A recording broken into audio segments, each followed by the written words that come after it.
Welcome, dear listener, to this cozy corner of history.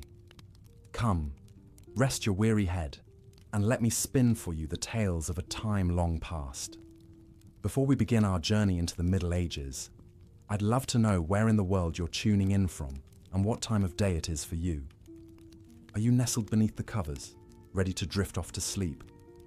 Or perhaps you're just settling in for a bit of calming history to unwind after a long day.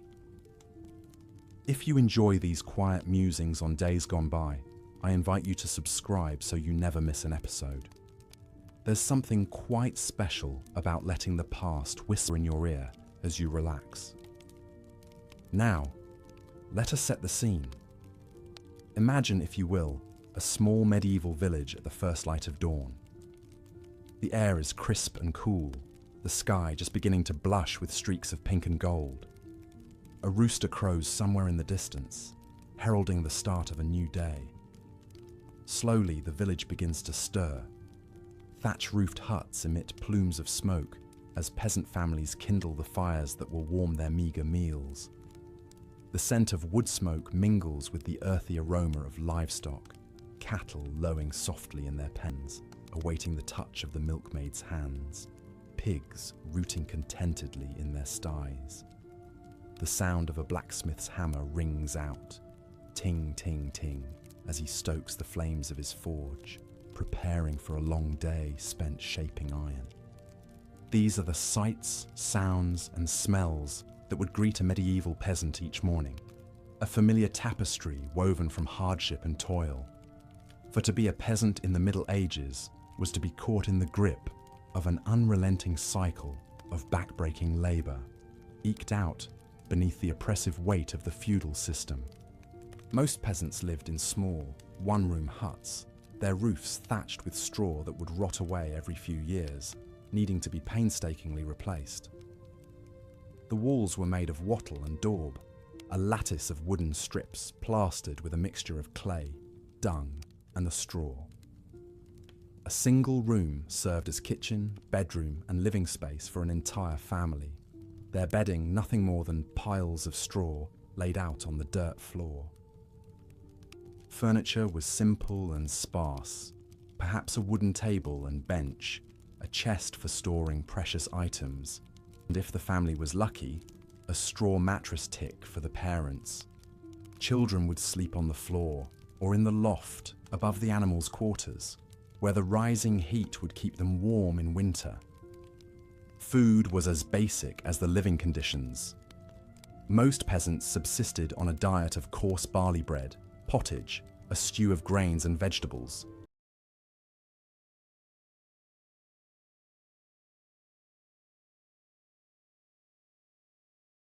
And whatever meagre produce they could grow in their cottage gardens. Meat was a rare luxury, usually only enjoyed on special occasions, or when an animal was too old or sick to be useful anymore. Even ale, the mainstay beverage of the time, was weak and watery, drunk more for its caloric content than for pleasure. Water was often too polluted to drink, especially in towns and cities, so ale was consumed by everyone from children to the elderly. This meagre fare, combined with the constant toll of manual labour, meant that most peasants were perpetually malnourished. They were prone to a host of diseases that their overworked bodies struggled to fight off. Dysentery, typhoid, tuberculosis, and the dreaded bubonic plague that periodically swept through Europe like a scythe, culling the population without mercy. As a result, life expectancy was shockingly low. A peasant was considered fortunate to reach the age of 40. Many children died before their 5th birthday, succumbing to disease, malnutrition, or accidents. Childbirth was perilous for both mother and infant, with many women perishing in the throes of labour or from postpartum infections. Yet despite the odds stacked against them, the peasantry endured. They toiled from sunup to sundown, their lives dictated by the rhythms of the seasons and the whims of their lords. For in the feudal hierarchy, peasants occupied the lowest rung, beholden to the aristocracy for the very land they tilled.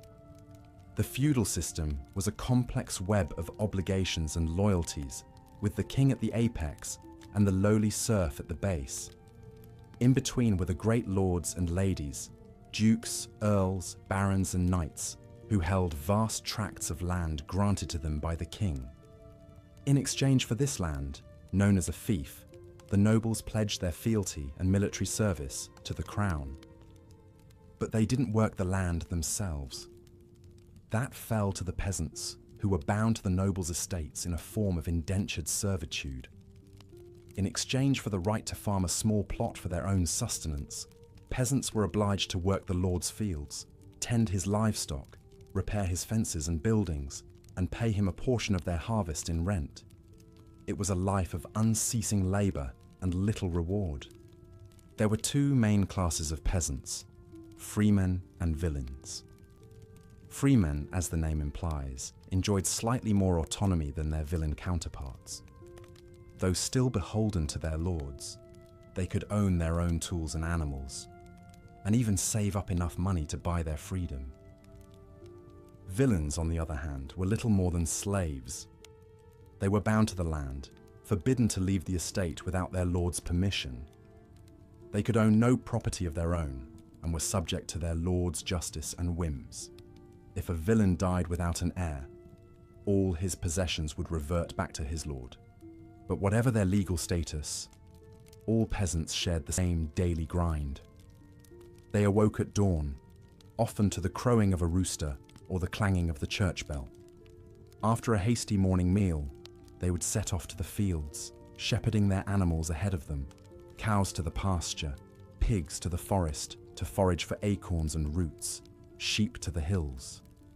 In spring, the ploughman would hitch his team of oxen to the heavy wooden plough, the blade biting deep into the earth as he trudged up and down the long furrows. It was grueling work, the sun beating down on his back, the flies buzzing incessantly around the sweating beasts.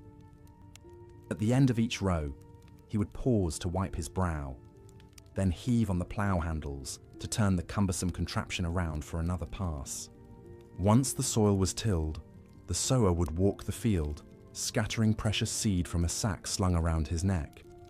He had to be careful not to sow too thickly or too thinly. Too much seed would choke out the young plants, while too little would leave gaps for weeds to take hold. And all the while he had to contend with flocks of hungry birds that would swoop down to feast on the newly planted grain. In summer, the peasants would keep a watchful eye on their ripening crops, guarding them against marauding animals and thieves. They would spend long hours weeding, hoeing, and stamping out insect infestations all under the blazing sun. At harvest time, the whole village would mobilize to bring in the precious grain before the rains came. Men, women, and children alike would take up scythes and sickles, working from dawn to dusk to cut and bind the wheat into sheaves. It was a race against time and weather, for a single storm could spell disaster, flattening the ripe grain and rotting it on the stalk. Once the harvest was in, the sheaves had to be threshed to separate the grain from the chaff. This was done with a flail, two wooden sticks joined by a short chain, which the thresher would swing overhead to beat the sheaves, the rhythmic thud, thud, thud echoing across the fields. The grain then had to be winnowed, tossed into the air so the breeze could blow away the lighter chaff, leaving the heavier kernels to fall to the ground. Finally, it would be gathered up and taken to the Lord's mill to be ground into flour, the miller taking his cut of the proceeds. No part of the harvest was wasted. The straw would be used to thatch roofs, stuff mattresses, or feed livestock. Any gleanings left in the field after reaping were free for the poor to gather, a tradition dating back to biblical times. While the men toiled in the fields, the women had their own unending round of chores. They milked the cows, churned butter, made cheese, baked bread, brewed ale, spun wool, wove cloth, sewed clothing, tended the cottage garden, gathered firewood, drew water from the well, and cooked what little food there was. Peasant children, too, had to pull their weight. As soon as they were old enough to walk, they would be put to work, scaring birds from the crops, gathering eggs, picking vegetables, herding geese or sheep. There was no time for schooling or play. Childhood was a brief respite before a lifetime of labor. Even the elderly and infirm were expected to contribute what they could, whether it was spinning, weaving, mending, or tending the fire. There was no retirement for a peasant. You worked until you died. Such was the lot of the medieval peasant, a life of unremitting toil and hardship, their fates yoked to the land and their lords. But among these humble folk, there were some whose names have echoed down through the ages. Their stories are testament to the endurance and spirit of the common man. One such figure was William Langland, a 14th century ploughman turned poet. Born into a poor peasant family, Langland spent his youth behind the plough, his hands calloused from gripping the rough wooden handles, his face weathered by sun and wind. But Langland had a restless mind and a burning desire for knowledge. In the brief moments of respite between his labours, he would listen intently to the parish priest's sermons, committing the Bible stories to memory. He learned to read and write, rare accomplishments for a peasant, and began to compose his own verses. Langland's masterpiece was Piers Plowman, a sprawling allegorical poem that chronicled the journey of a humble everyman, the titular Piers, through a landscape of social injustice and religious corruption. Through Piers' eyes, Langland laid bare the inequities of the feudal system, the greed of the nobility, and the hypocrisy of the church. He gave voice to the plight of the peasantry, their backbreaking labour and grinding poverty, their yearning for a better life. In one memorable passage, Piers laments, "I have no penny pullets for to buy, nor neither geese nor pigs, but 2 green cheeses, a few curds and cream, and an oaten cake, and 2 loaves of beans and bran, baked for my youngsters. And yet I say by my soul, I have no salt bacon. Not a smidgen of smoked meat smoulders in my sideboards." Langland's words struck a chord with the common folk, who saw in Piers a champion of their cause. Piers Plowman became a sensation, circulating widely in manuscript form long before the invention of the printing press. It's a testament to Langland's genius that his poem has endured for over 6 centuries, a window into the world of the medieval peasant and a cry for social justice that still resonates today. For Langland, writing was a way to transcend the narrow confines of his peasant life, to give voice to the voiceless and to dream of a better world. In the figure of Piers, he created an enduring symbol of the common man's struggle, a simple ploughman who through faith and fortitude could lead his people to a more just and equitable society. Langland's own life remains shrouded in mystery. We know little of his final years or his ultimate fate. But his legacy lives on in the pages of Piers Plowman, a reminder that even in the darkest and most oppressive of times, the human spirit can still soar free on the wings of imagination and hope. As we leave William Langland and his ploughman hero behind, we turn our attention to another group of peasants whose lives were inextricably bound to the land and the creatures that roamed upon it, the shepherds and goat herds. In many ways, the shepherd's life was even more solitary and arduous than that of the ploughman or reaper. While field workers at least had the companionship of their fellow labourers, the shepherd spent long days and nights alone with his flock, wandering the hillsides and valleys in search of pasture. It was a job that required great skill and knowledge. A good shepherd had to be attuned to the needs and habits of his animals, able to read the subtle signs of weather and predators. He had to know which plants were safe for his sheep to graze on and which were poisonous, how to nurse a sick lamb back to health, how to deliver a breech-birth ewe. He also had to be prepared to defend his flock against a host of dangers, wolves and wild dogs, thieves and rustlers, even the occasional bear or mountain lion. Armed with little more than a staff and a sling, the shepherd had to be ready to lay down his life for his sheep. It was a lonely existence, with only the bleating of the flock and the occasional bark of the herding dog for company. shepherds would often go weeks or even months without seeing another human face. Their only shelter a crude lean-to or a cave in the hillside. In the heat of summer, they would lead their flocks to high mountain pastures, following the retreating snow line. There, in the thin, crisp air, the sheep would graze on the lush alpine grasses, putting on fat for the long winter ahead. As autumn approached, the shepherds would begin the long drive back down to the lowlands, the sheep's wool heavy with the summer's growth. It was a treacherous journey.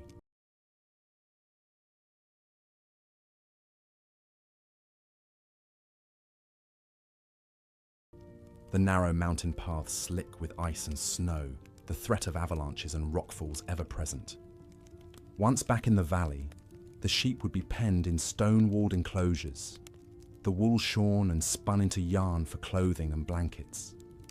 The shepherd's work was never done. Even in the depths of winter, he had to keep a watchful eye on his flock, ensuring they were fed and sheltered from the bitter cold. It was a hard life, but one that had its rewards. There was a deep satisfaction in knowing that your skill and dedication kept your animals safe and thriving, that the wool on people's backs and the meat on their tables were the fruit of your labors. And in the quiet moments, when the sun was setting over the hills and the sheep were settled for the night, the shepherd could find solace in the beauty of the landscape around him, the play of light on the grass, the song of a lark overhead, the distant tinkle of a mountain stream. For some, this close communion with nature could be a source of great spiritual comfort.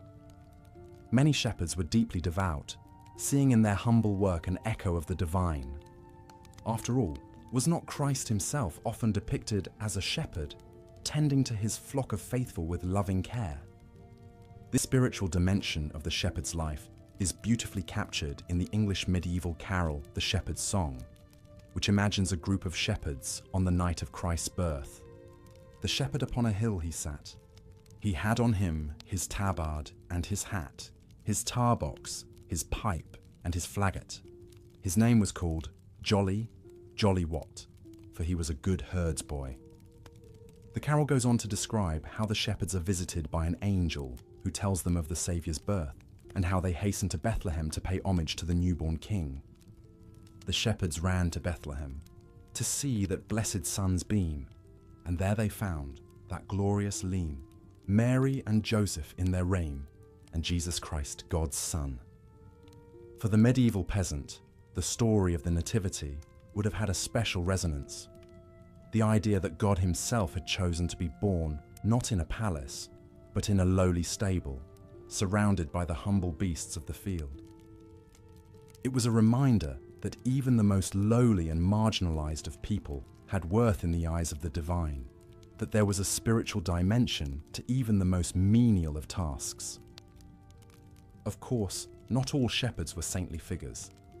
Like any group of people, they had their share of rogues and scoundrels, those who would steal from their neighbors' flocks or neglect their own animals in favor of drink and dice.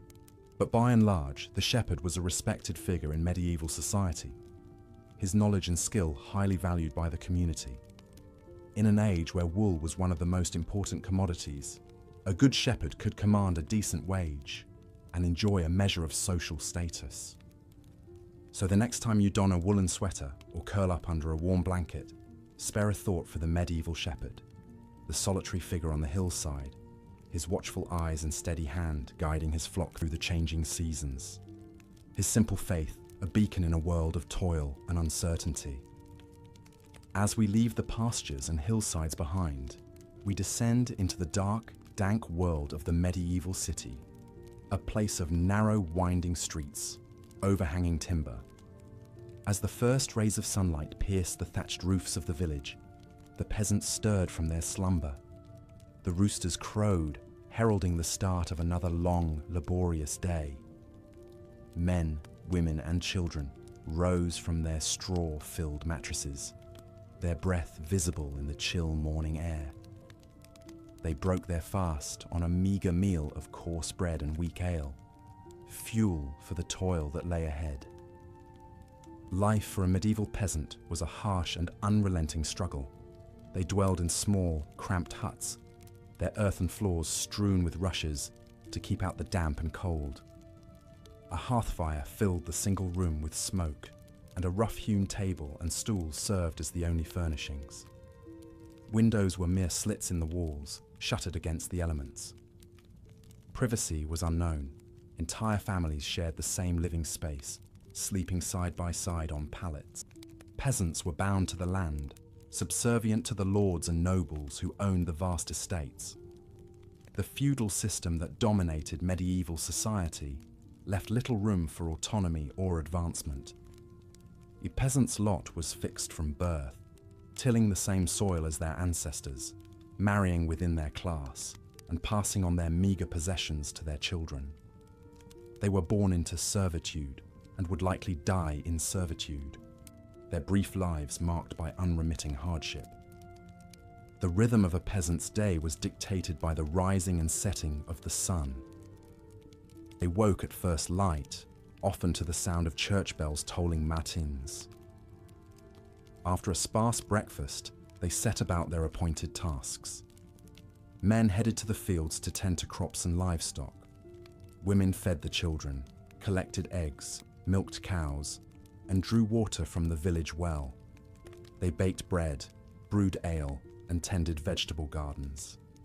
Even the youngest children had chores, scaring birds from the seedbeds, gathering firewood, or helping with the washing. Meals were simple affairs, eaten in haste so as not to waste precious daylight. At midday, peasants would break for a meal of cheese, onions, and bread, washed down with watered wine or ale. Meat was a rare luxury, eaten only on special occasions or when an animal fell ill and had to be slaughtered. The evening meal was a thin pottage of vegetables and grains, sometimes enriched with a scrap of salted pork or fish on feast days. As the sun began to sink below the horizon, peasants returned to their huts, bone-weary and hungry. They ate their paltry supper and fell into an exhausted sleep, only to rise and begin the whole back-breaking cycle again a few hours later. It was a life of grinding poverty and relentless drudgery, with little respite or hope of change. Perhaps the most arduous and vital work of the peasantry took place in the fields. The ploughman's job was to till the heavy, clay-rich soil from dawn to dusk, walking behind a lumbering ox or horse-drawn plough. It was slow, exhausting labour, requiring great strength and endurance. The plough itself was a primitive implement, little more than a sharpened stick that scratched the surface of the earth. The ploughman had to constantly adjust its depth and angle while dodging rocks and roots that could break the blade. Even a skilled ploughman could only till about an acre a day, a small plot that would yield barely enough food to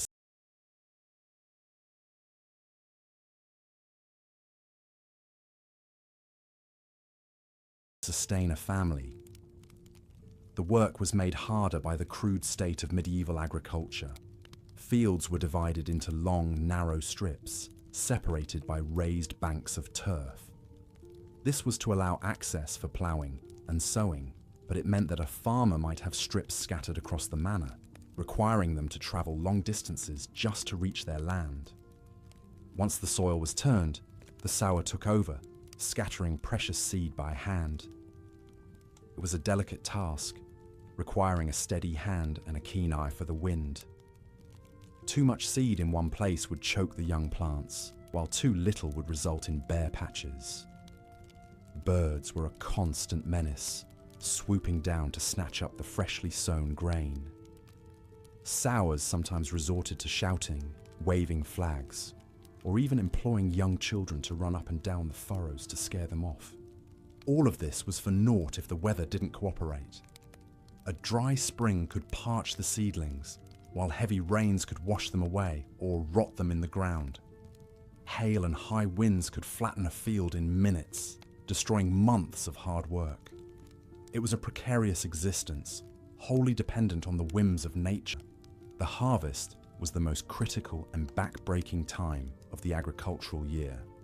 As the wheat and barley ripened under the summer sun, peasants worked from sunrise to sunset to bring in the crop before the rains came.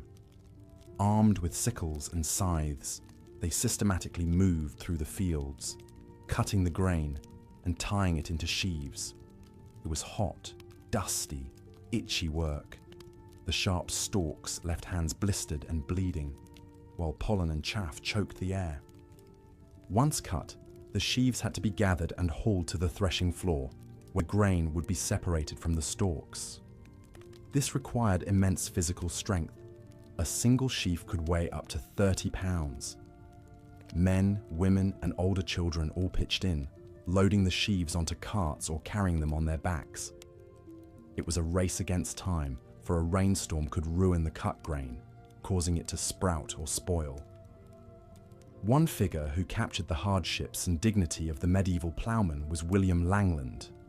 Born around 1332 in the West Midlands of England, Langland came from a family of small freeholders, or yeomen. As a young man, he likely worked the land himself, following the plough across the rolling hills and fertile valleys of his native Malvern. But Langland was also a man of letters, educated at a monastery school, and possibly even at Oxford. In the 1360s, he began work on his masterpiece, Piers Plowman, an allegorical dream vision that blends social satire with spiritual seeking. The poem's central figure is the virtuous ploughman Piers, who embodies the ideal of honest labour and Christian humility. Through Piers, Langland gives voice to the plight of the common man in a time of great upheaval. The 14th century was marked by the devastation of the Black Death, the 100 Years' War, and the breakdown of the feudal order. Peasants were increasingly squeezed by heavy taxation and labour shortages, while the church and nobility grew ever more corrupt and oppressive. Langland channeled these frustrations into biting social commentary. In one memorable scene, he describes a field full of idlers, beggars, vagabonds, and friars, all shirking honest work. Piers appears and sets them straight, admonishing them to put your sickles in the corn and earn their keep like true Christians. It was a radical message for the time, elevating the status of manual labour and calling out the hypocrisy of the ruling classes. Yet, Piers Plowman is also a deeply spiritual work, reflecting Langland's own quest for meaning and salvation. Piers himself is a Christ-like figure, leading the dreamer on a pilgrimage towards divine truth. The poem grapples with weighty theological questions: the nature of sin and redemption, the role of grace and good works, the path to eternal life. For Langland, the answer lay in the simple dignity of the ploughman's life. By toiling humbly in the fields, in service to God and community, one could find a measure of grace amid the hardships of the world. It was a message that resonated with the common folk, and Piers Plowman became one of the most widely read works of the Middle Ages. Langland himself remained something of a mystery, even to his contemporaries. He seems to have spent much of his life as a poor cleric in London, eking out a living by saying prayers for wealthy patrons. He may have fallen on hard times. In one haunting passage, he describes himself as clothed in rough cloth, my covering a hard bed. Yet he never lost his sharp eye for the follies and injustices of his age. In the end, Langland's legacy was to give voice to the voiceless, to capture the joys and sorrows, the hopes and fears of the common man. His ploughman Piers became a folk hero, a symbol of the enduring spirit of the labouring classes. In a time when most literature was written by and for the elite, Langland spoke for the masses, affirming the dignity and worth of even the lowliest peasant. As we imagine Langland following his plough across the fields, his weather-beaten hands gripping the handles, his mind spinning out visions of sin and salvation, we can't help but be moved by his example. He reminds us of the profound humanity that can be found in even the most humble of lives, and the power of literature to give shape and meaning to the struggles of the common man. So let us pause for a moment as the sun rises over the thatched roofs and the ploughman begins his weary trudge across the furrows to remember William Langland and the countless unnamed peasants who toiled in obscurity, yet whose labours sustained a civilization. In their quiet strength and endurance, in their stubborn quest for meaning amid hardship, we may just catch a glimpse of the divine. For tending to animals was no less arduous than working the land. Medieval peasants relied heavily on livestock for food, clothing, and draft power. They raised cattle for milk and meat, sheep for wool and parchment, pigs for bacon and lard, chickens for eggs and feathers, and draft horses and oxen for ploughing and hauling.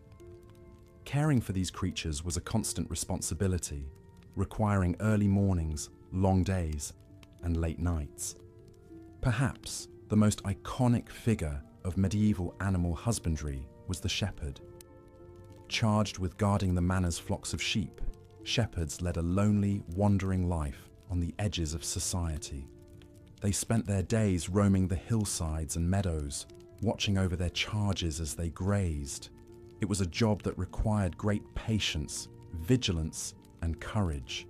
Sheep were highly vulnerable to predators like wolves and wild dogs, which could decimate a flock overnight. Shepherds had to be constantly on the alert, ready to fend off attackers with their staffs and slings.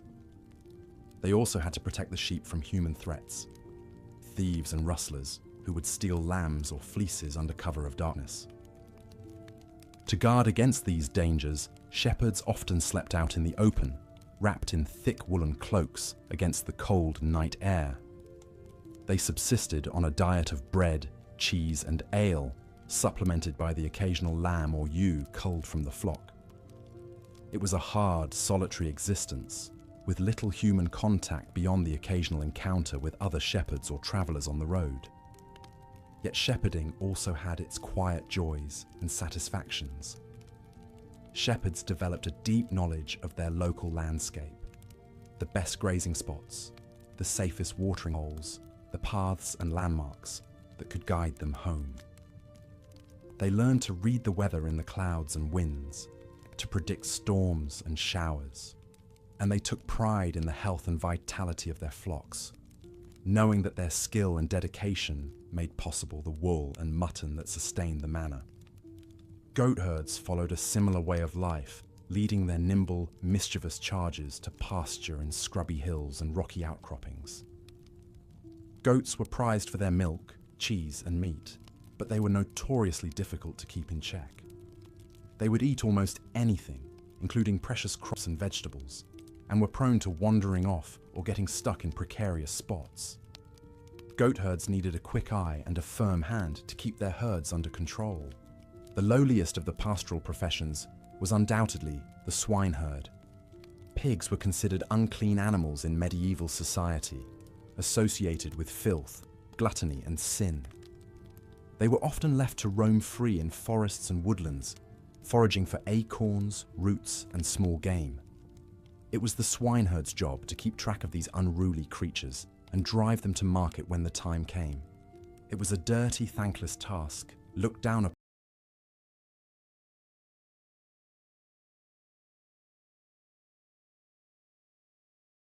upon by the other villagers. Swineherds spent their days trudging through muddy, tangled underbrush, shouting and whistling to keep the pigs in line. They were constantly covered in muck and mire, and the stench of the animals clung to their hair and clothing. Even their homes on the outskirts of the village were shunned, as if the very presence of pigs could contaminate by association. Yet even among the rough and tumble world of swineherds, there were those who found a measure of purpose and belonging. Consider the peculiar tale of Johanna, a young woman who found herself tending geese for a wealthy landowner in the 14th century Germany. Johanna was a serf, bound to her lord's estate from birth.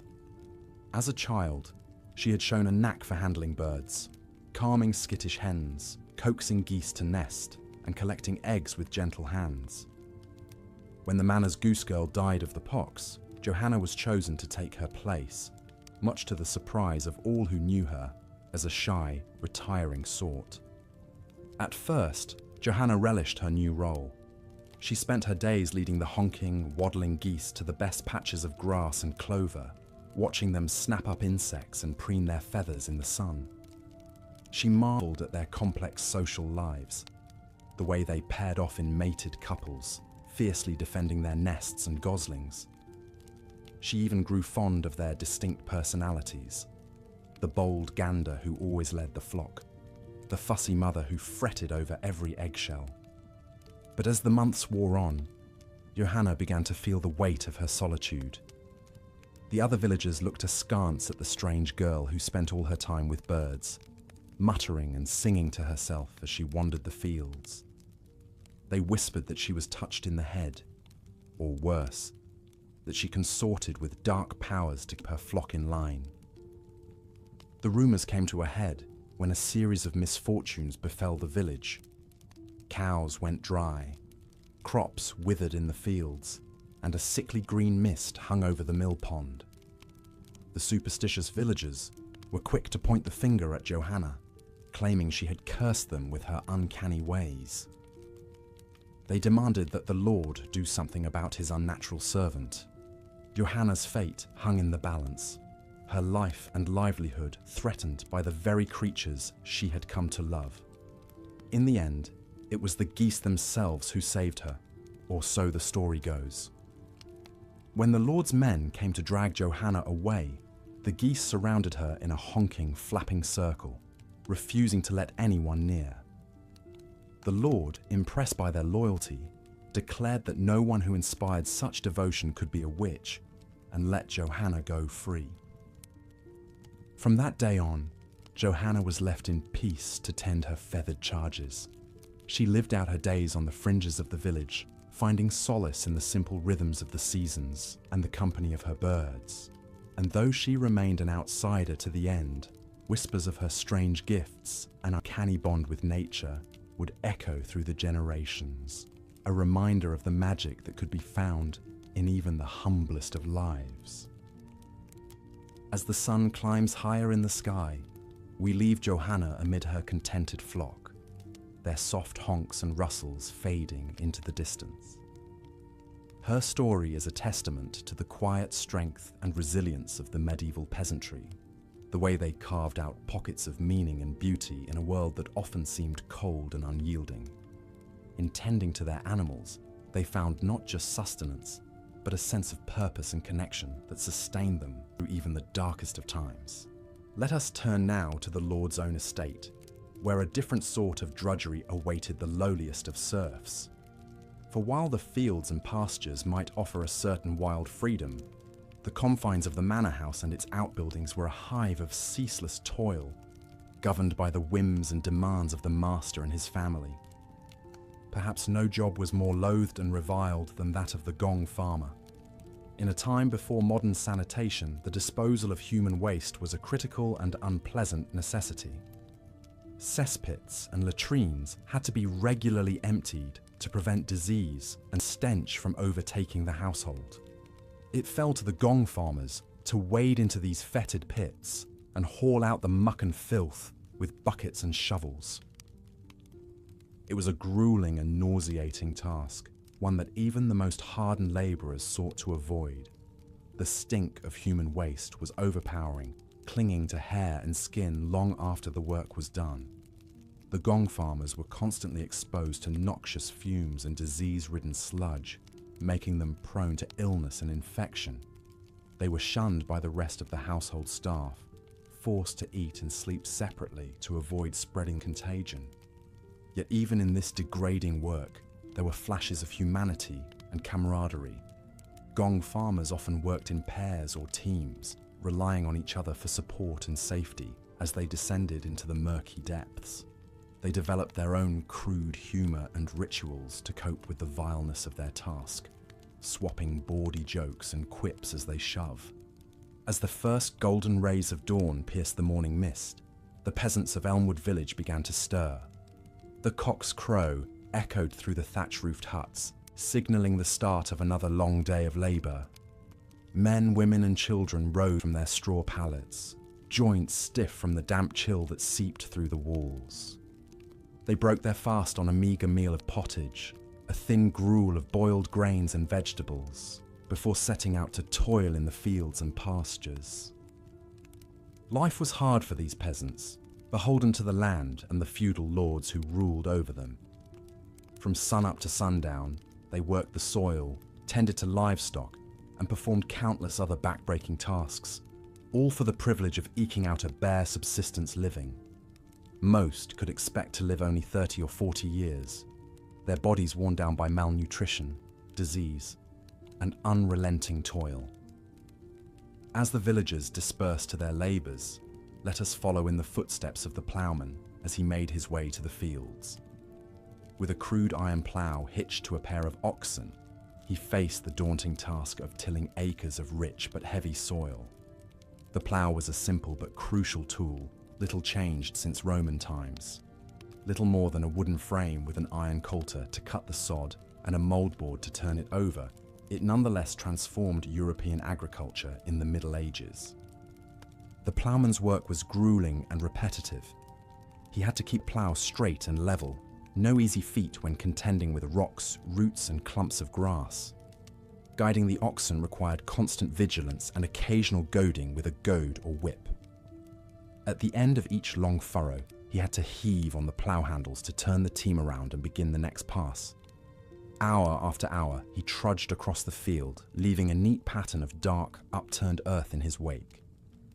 One man who captured the hardships and quiet dignity of the medieval ploughman was William Langland. Born around 1330 in the West Midlands of England, Langland spent much of his life as a humble tonsured cleric, eking out a living however he could. But he is best remembered as the author of Piers Plowman, a visionary work of alliterative verse that offers a searing portrait of feudal society. In the poem, Langland introduces a humble ploughman named Piers who embodies the virtues of hard work, honesty, and Christian charity. Through Piers, Langland voices the struggles and aspirations of the common folk, toiling under the yoke of poverty and oppression. He laments the corruption of the church and the greed of the nobility, calling for a return to a simpler, more righteous way of life. Though little is known of Langland's own life, it's tempting to see echoes of his experiences in the vivid descriptions of rural labour in Piers Plowman. In one memorable passage he writes, "In a summer season when soft was the sun, I clothed myself in a cloak as I shepherd were, habit like a hermit unholy of works, went wide in this world wonders to hear." Langland may have spent time as a shepherd or ploughman in his youth, giving him first-hand knowledge of the back-breaking toil that was the peasant's lot. His empathy for their plight shines through in the character of Piers, who becomes a Christ-like figure, leading the people toward redemption. As the ploughman in Elmwood village finished the last furrow and unhitched his weary oxen, perhaps he took some small comfort in knowing that a poet like Langland had given voice to his struggles. But there was little time to reflect as the sun climbed higher in the sky. The sower was already scattering precious seed on the freshly turned earth, racing against time and weather to ensure a good crop come harvest time. The sower's task was one that required both skill and stamina. Carrying a heavy sack of seeds slung over one shoulder, he would march up and down the field, casting the grain in a wide arc with each step. The key was to maintain a steady rhythm and an even spread, ensuring that each square foot of soil received the optimal number of seeds. Too few and the harvest would be lean, too many and the crowded seedlings would choke each other out. But the sower's greatest enemy was the weather. A sudden downpour could wash away the carefully scattered seed, while a dry spell could parch the soil and prevent germination. And then there were the birds, flocks of crows, pigeons and starlings that would descend on the freshly sown field, gorging themselves on the tasty morsels. To guard against such threats, the sower might resort to various tricks and charms. Some would mix the seed with bitter herbs or crushed pepper to deter birds, while others would recite rhyming incantations as they worked, invoking God and the saints to protect their precious crop. One popular medieval prayer went, "Holy Mary, Mother mild, bless the seed I sow this day. Let each grain spring forth and grow 100-fold to feed us all." Whether such charms had any real effect is doubtful, but they offered a measure of psychological comfort to the sower as he toiled beneath the hot sun. And when the last seed was cast, and the empty sack folded away. He could only trust in providence and the benevolence of nature to bring forth a bountiful crop. As the sower finished his work and headed for a brief, hard-earned rest, the reaper was already sharpening his scythe in preparation for the harvest to come. Of all the tasks in the agricultural cycle, reaping the grain was perhaps the most physically demanding and time-sensitive. For a few crucial weeks in late summer, the entire community would mobilize to bring in the ripened wheat, barley, and rye before autumn rains could ruin it. The reaper's tool was the scythe, a long curved blade attached to a wooden handle. Swinging it in a wide arc, he would cut a swath through the standing grain, letting it fall in a neat row behind him. Following close behind, a team of men and women would gather up the stalks and tie them into sheaves to be hauled away to the threshing floor. It was back-breaking work, requiring a strong arm and a steady hand. The reaper had to maintain a relentless pace, cutting as much grain as possible in the long daylight hours, stopping only for brief break to sharpen the blade or quench his thirst from a leather flask. He would toil from dawn to dusk, his shirt soaked with sweat and his muscles screaming with fatigue. Yet there was also a sense of camaraderie and shared purpose among the harvesters. The whole village would come together to bring in the crop, with even the youngest and oldest pitching in where they could. Songs and stories would help pass the time and lift flagging spirits, and there was always the promise of a harvest feast to look forward to when the last sheaf was gathered in. As the harvesters laboured in the golden fields, spare a thought for the humble shepherd, whose job was a lonely and often dangerous one. Charged with guarding the village's precious flocks of sheep and goats, the shepherd spent long days and nights out on the hillsides and pastures, exposed to the elements and the threat of predators. The shepherd's most important tool was his crook, a long staff with a hooked end used to catch and control wayward sheep. He would also carry a sling or a horn to fend off wolves or other beasts that might threaten the flock. But his greatest asset was his faithful dog, a constant companion and invaluable helper in managing the herd. The life of a shepherd was a solitary one, with long hours spent watching over the grazing animals. He had to be constantly alert for signs of trouble, a sickly ewe, a lost lamb, or a lurking predator. At night, he would pen the flock in a makeshift fold and take turns with his dog to keep watch, huddled beneath a rough woolen cloak for warmth. Despite the hardships, many shepherds took pride in their work and developed a deep bond with their charges. They would know each animal by sight and often give them affectionate names. In a world where most peasants had little control over their own lives, the shepherd enjoyed a degree of autonomy and self-reliance that was rare among his fellow villagers. One shepherd who embodied these qualities was Johanna, a young woman who lived in a small town in the German Duchy of Bavaria in the early 15th century. Johanna had been tending geese for a wealthy landowner since she was a child and had developed a reputation as a skilled and reliable goose girl. But Johanna's life took a dark turn when she was accused of witchcraft by some of the superstitious villagers. They claimed that she used her uncanny way with animals to cast spells and curses on her neighbours. Johanna was arrested and subjected to brutal interrogation by the local authorities, who were convinced that she was in league with the devil. Despite the lack of evidence against her, Johanna was found guilty and sentenced to death by burning at the stake. As she was led to the pyre, she maintained her innocence and dignity, insisting that she was a simple goose girl who had done nothing wrong. According to legend, as the flames consumed her, the geese that she had tended for so long broke free from their enclosures and flew to her side, honking mournfully as if in tribute to their beloved mistress. Johanna's tragic story is a reminder of the precarious position of women in medieval society, particularly those who dared to live unconventional lives.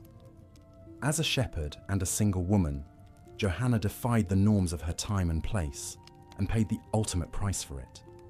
Yet her memory lives on as a testament to the resilience and courage of the common folk, who faced adversity with grit and grace. From the lonely pastures to the bustling villages, The peasants of the Middle Ages toiled ceaselessly to keep their communities alive and functioning, and nowhere was this more evident than in the lowly but essential work of the swineherd. Charged with managing the village's herd of pigs, the swineherd was a figure of both necessity and disdain in medieval society. Pigs were a crucial source of meat for the peasantry, providing a reliable supply of protein that could be salted and stored for the lean winter months. But they were also dirty, unruly creatures that required constant supervision and care. It fell to the swineherd to drive the pigs out to the forests and fields each day to forage for acorns, roots, and other fodder. It was a dirty, thankless job that often involved wading through mud and muck and dealing with the pigs' stubborn and sometimes aggressive behavior. The swineherd would use a staff or a whip to keep the herd in line, and had to be constantly alert for signs of disease or injury among the animals. He also had to contend with the threat of thieves or wild animals that might try to make off with a tasty pig. But perhaps the greatest challenge for the swineherd was the social stigma that came with the job. In a world where cleanliness was next to godliness, the swineherd was seen as a filthy, low-class individual, barely a step above the animals he tended. He was often shunned by his fellow villagers and excluded from many of the social and religious rituals that bound the community together. Despite these hardships, the swineherd played a vital role in the village economy, ensuring a steady supply of pork for the tables of rich and poor alike. And like many of his fellow peasants, he found ways to carve out small moments of joy and meaning in a life of unrelenting toil.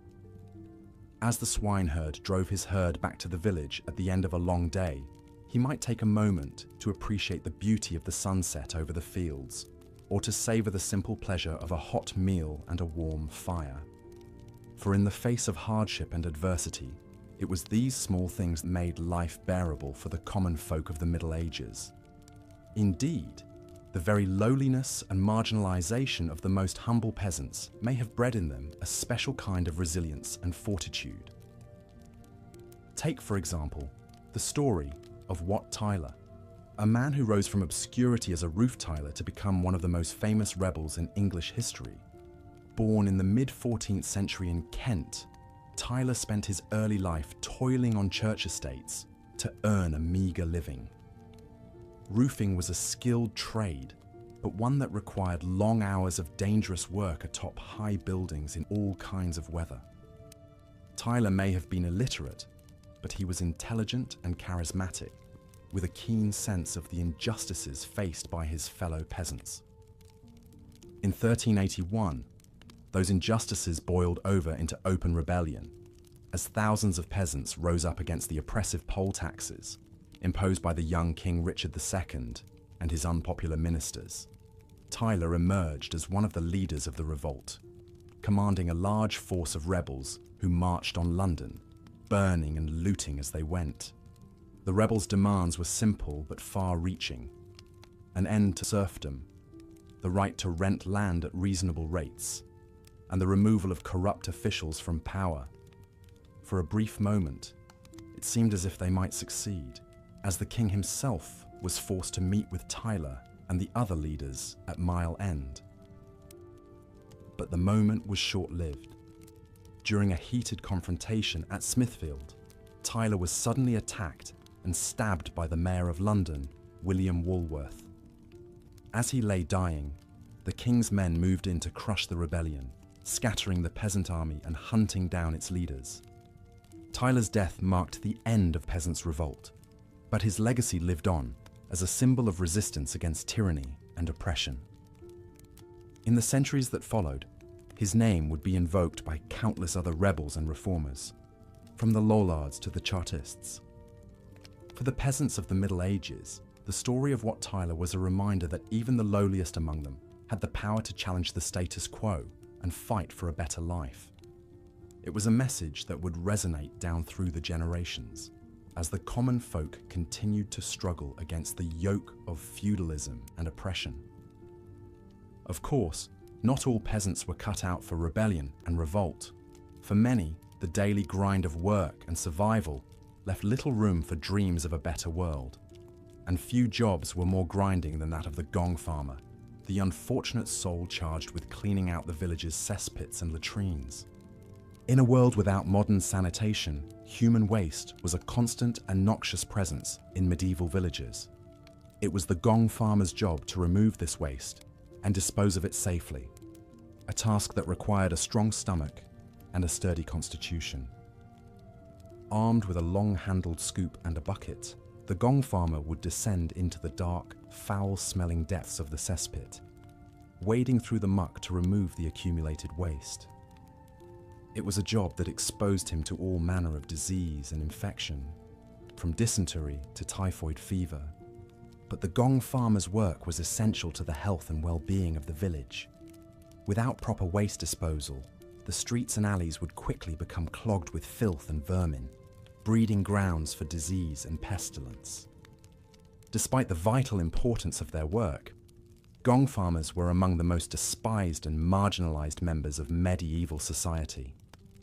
They were often forced to live on the outskirts of the village, shunned by their neighbors and barred from many of the social and religious activities that bound the community together.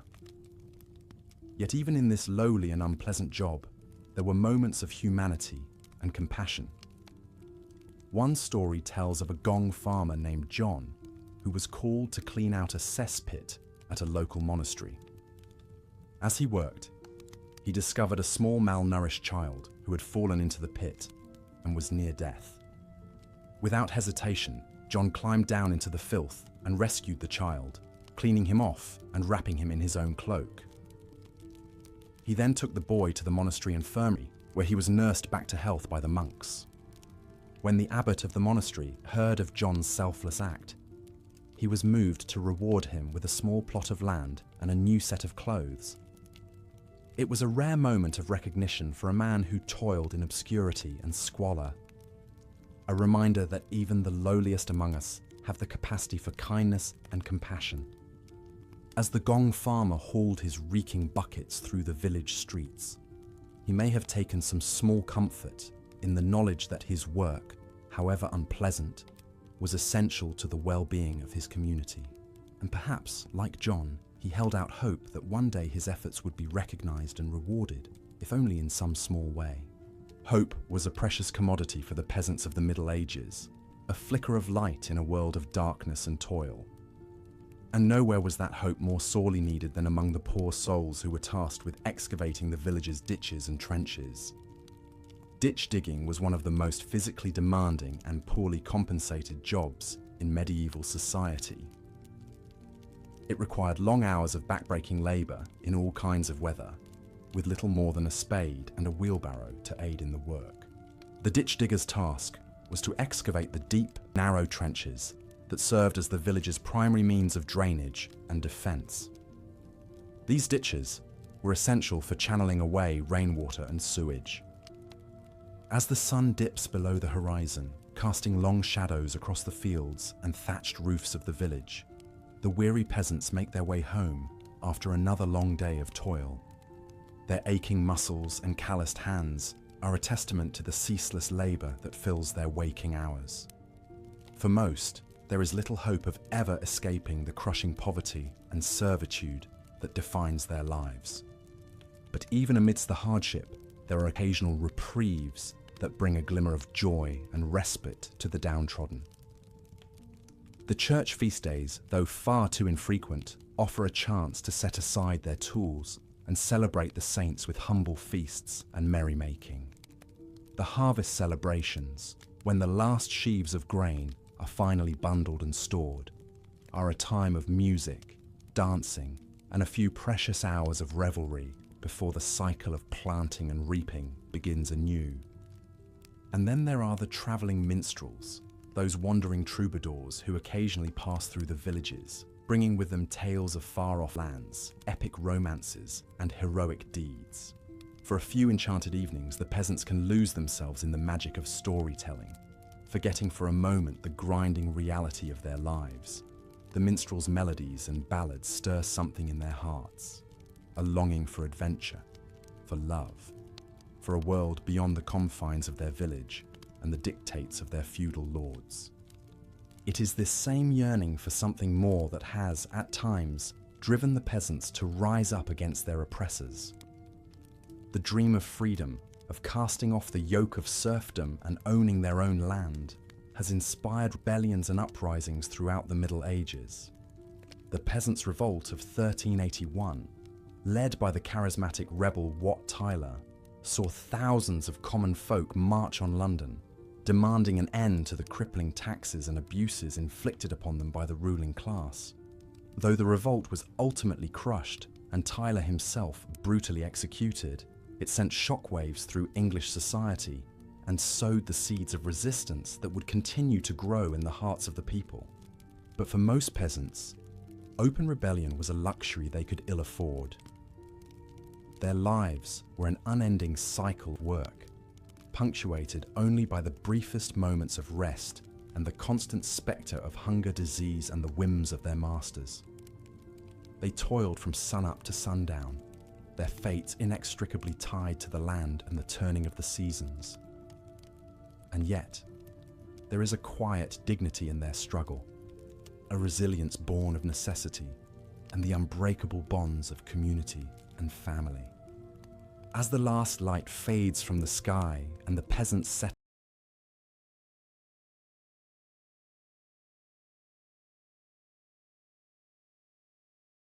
into their humble homes, we are reminded of the countless generations who came before us, whose blood, sweat, and tears helped to build the foundations of the world we know today.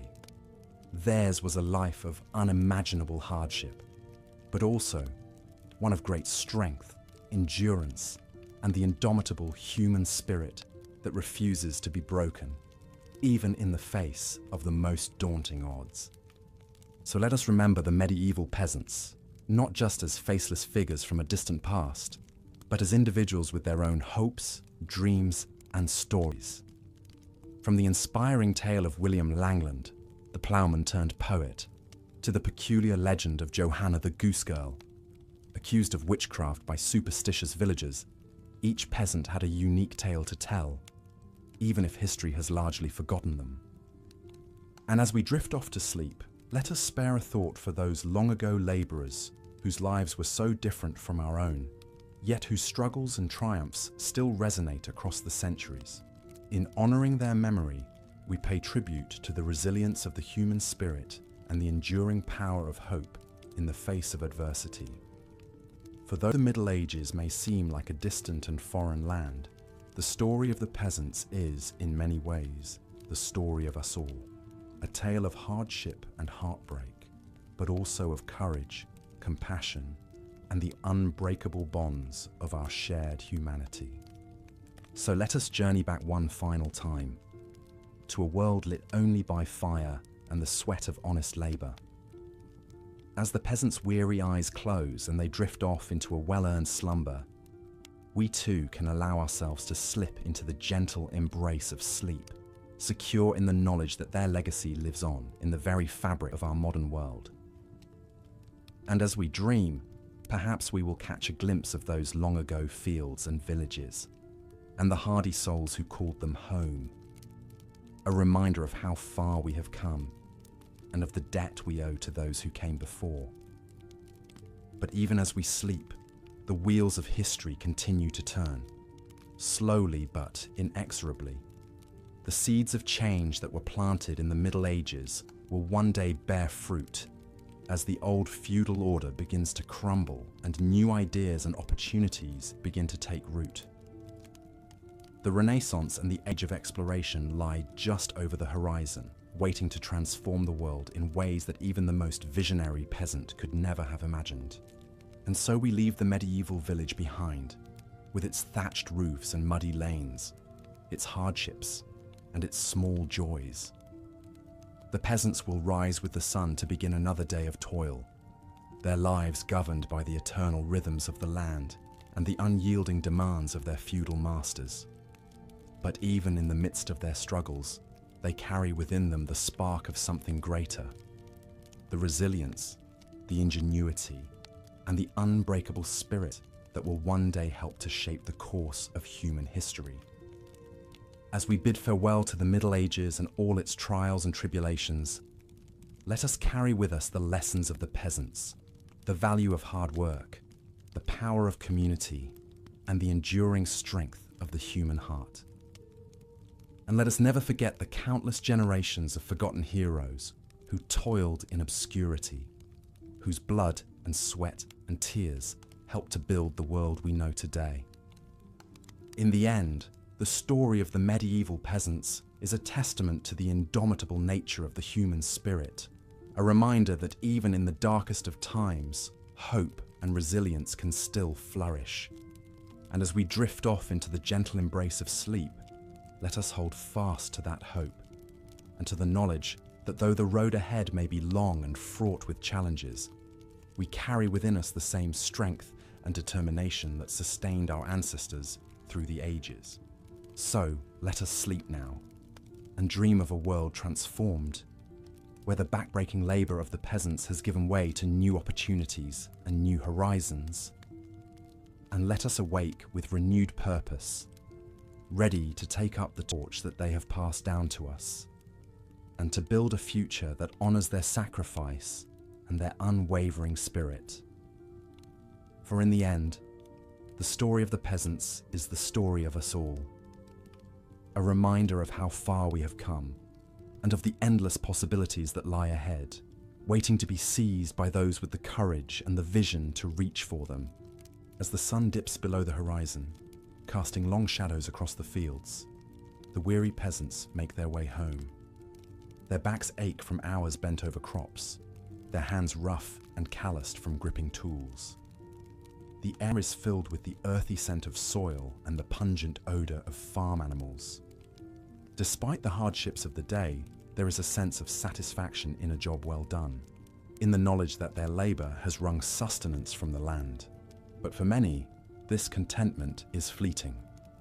As they trudge down well-worn paths to their humble abodes, the reality of their lot in life weighs heavily upon them. They are bound to this land, to the whims of their lord, with little hope of ever breaking free from the cycle of poverty and servitude. Their days are an endless round of toil, their nights a brief respite before it all begins anew. Yet even in the midst of this bleak existence, there are moments of joy and celebration. The church feast days provide a welcome break from the drudgery, a chance to come together with family and friends, to share in the bounty of the harvest. The arrival of a travelling minstrel is a cause for excitement, bringing news from distant lands and tales of adventure to brighten the long evenings. And then there are the whispers of rebellion, the dream of freedom that stirs in the hearts of some. They have heard the stories of peasant uprisings in other parts of the land, of brave men and women who dared to stand up against their oppressors. Some even dare to hope that they too might one day cast off the yoke of servitude and claim a better life for themselves and their children. One such dreamer was Wat Tyler, a humble roof tiler from Kent. Born into poverty, Wat learned his trade at a young age and quickly gained a reputation for his skill and industry. But he was also known for his quick wit and his disdain for authority, traits that would serve him well in the years to come. As he travelled from village to village, plying his trade, Wat saw firsthand the suffering of his fellow peasants.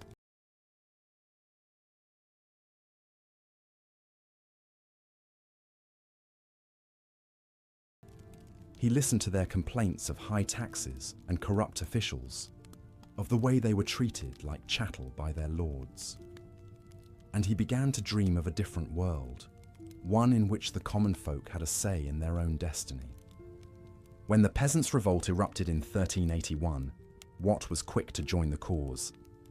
He rallied his fellow tradesmen and labourers, urging them to take up arms against their oppressors. And as the rebellion gained momentum, Wat emerged as one of its leaders, a charismatic figure who inspired hope in the hearts of the downtrodden. For a brief, shining moment, it seemed as though the peasants might actually succeed in their quest for freedom. They marched on London, tens of thousands strong, and presented their demands to the young King Richard II. But the king's promises of reform proved hollow, and the rebellion was eventually crushed by the nobility. Wat Tyler paid the ultimate price for his part in the uprising. He was brutally executed, his head mounted on a pike as a warning to others who might dare to challenge the status quo. But his legacy lived on, a testament to the indomitable spirit of the common man.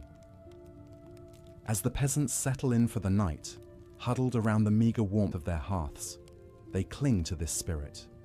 They know that their lives are hard, that the odds are stacked against them, but they also know that they are not alone, that there are others who share their dreams of a better world.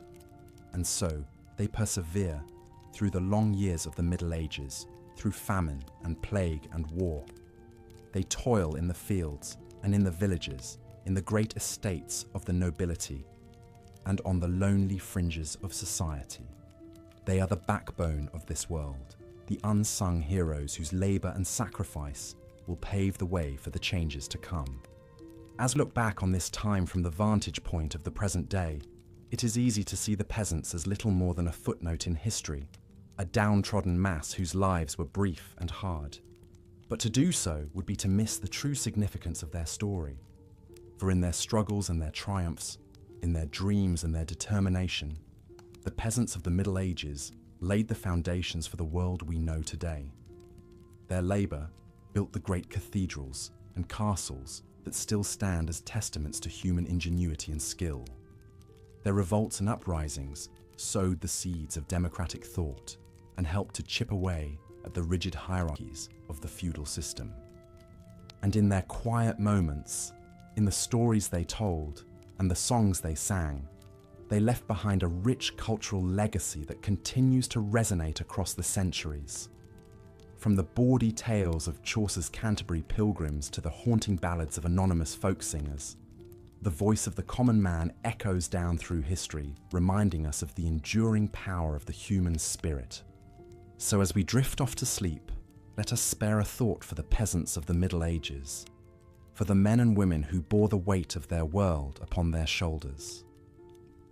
Let us remember their names and their deeds, their joys and their sorrows. And let us honor their memory by striving to build a world in which the dreams they dared to dream might one day become a reality. For in the end, the story of the peasants is the story of us all, of the common thread that binds humanity together across the ages. It is a story of hope and heartbreak, of struggle and perseverance, of the indomitable will to survive and thrive in the face of adversity. And it is a story that will continue to be told as long as there are those who labor and those who dream, those who toil and those who dare to imagine a better world. As the last embers of the hearth fire die out and the peasants drift off into slumber, the world outside grows still and silent. The fields and forests, the villages and towns, all are cloaked in darkness, waiting for the dawn of a new day. And in that darkness, the spirit of the peasants lives on, a testament to the enduring power of the human heart, to the unquenchable thirst for freedom and justice that burns within us all. So let us sleep now and dream of a world in which the peasants' dreams might one day come true. Let us rest in the knowledge that their struggle was not in vain, that their legacy lives on in the world we have built upon the foundations they laid. And let us awake to greet the dawn with renewed hope and purpose, ready to take up the task that they began so many centuries ago, the task of building a world in which all may live in dignity and peace. As the weary shepherds guided their flock back to the safety of the village, their bleating charges ambling along well-trodden paths, the sinking sun painted the sky in hues of orange and crimson. The day's labours were done, but tomorrow would bring more of the same, tending to the animals, keeping them safe from predators and thieves, and enduring the hardships of a life spent largely outdoors. For shepherds and goat herds there was little respite from the elements. They slept beneath the stars, wrapped in rough woolen cloaks, always alert for any signs of danger. Wolves prowled the edges of the forests, their howls piercing the night, while sneaky foxes crept in to snatch lambs that strayed too far from their mothers.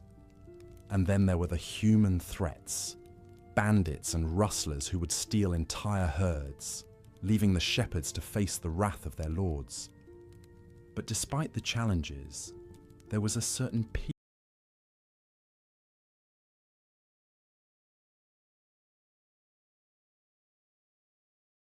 to be found in the pastoral life. The gentle munching of the sheep as they grazed, the tinkling of bells around their necks, the soft bleating of newborn lambs. These were the sounds that filled the shepherds' days. They whiled away the long hours by carving intricate designs into wooden staffs, or playing simple tunes on reed pipes. Some even composed poetry, finding inspiration in the rugged beauty of the landscape. One such shepherd was a young man named Peter. He had been tending sheep since he was old enough to walk, learning the trade from his father and grandfather before him.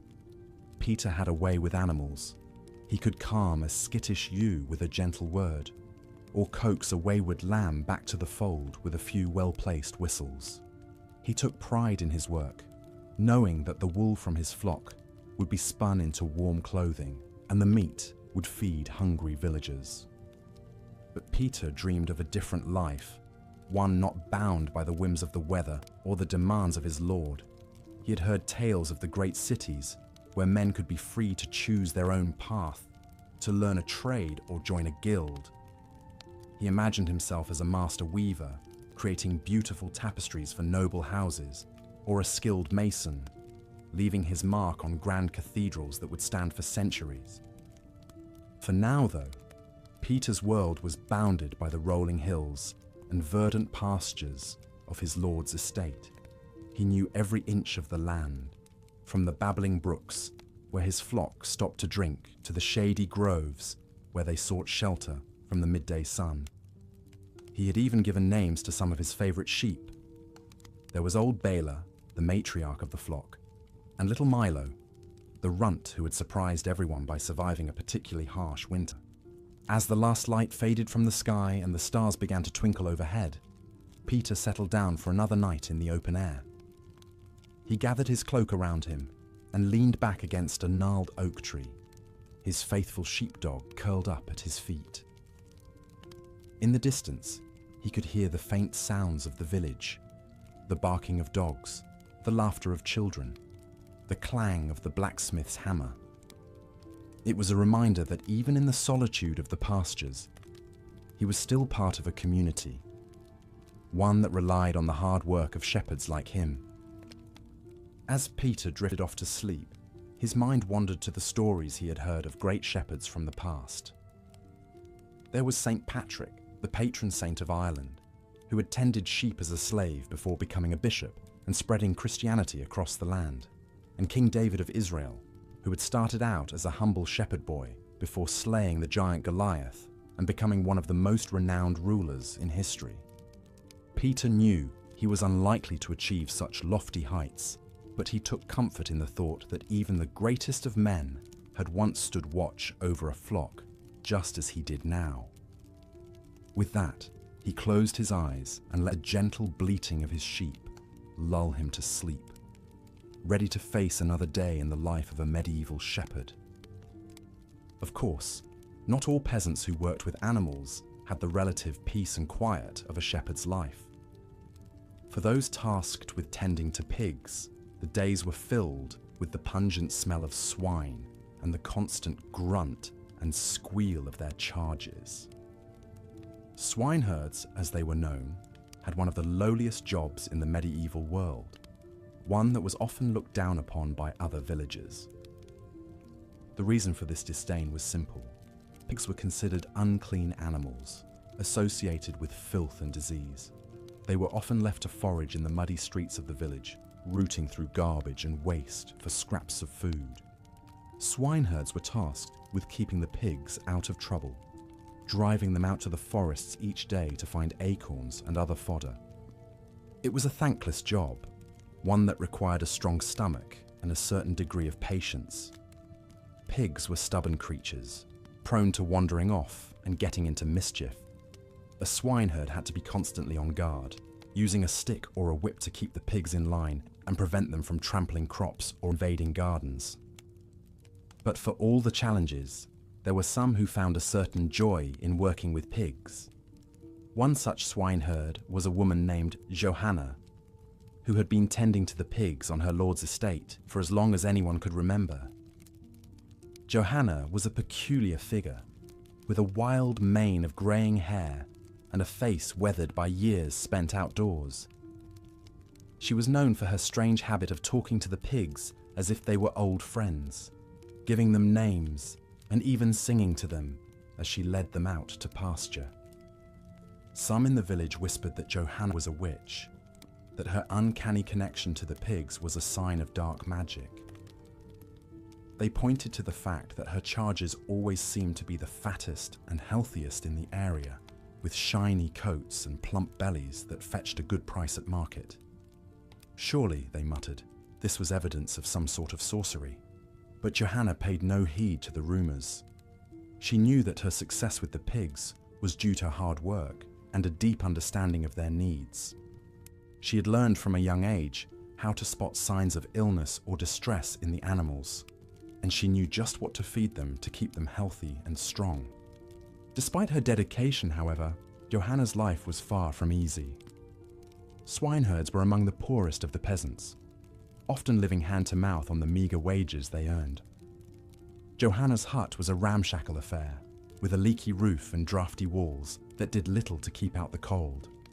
She subsisted on a diet of bread and porridge, with the occasional scrap of meat from a slaughtered pig as a rare treat. But Johanna found solace in her work, in the simple pleasure of watching her pigs root and play in the forest. She knew that her efforts were vital to the survival of the village.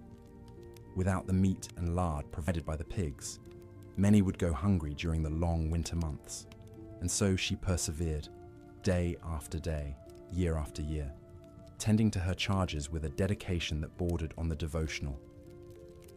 As the years went by, the rumours about Johanna's supposed witchcraft grew more insistent. Some claimed to have seen her dancing naked in the moonlight, surrounded by her pigs. Others whispered that she could transform into a pig herself, roaming the forest at night in search of unsuspecting prey. The lord of the manor, a superstitious man, began to grow uneasy with Johanna's presence on his land.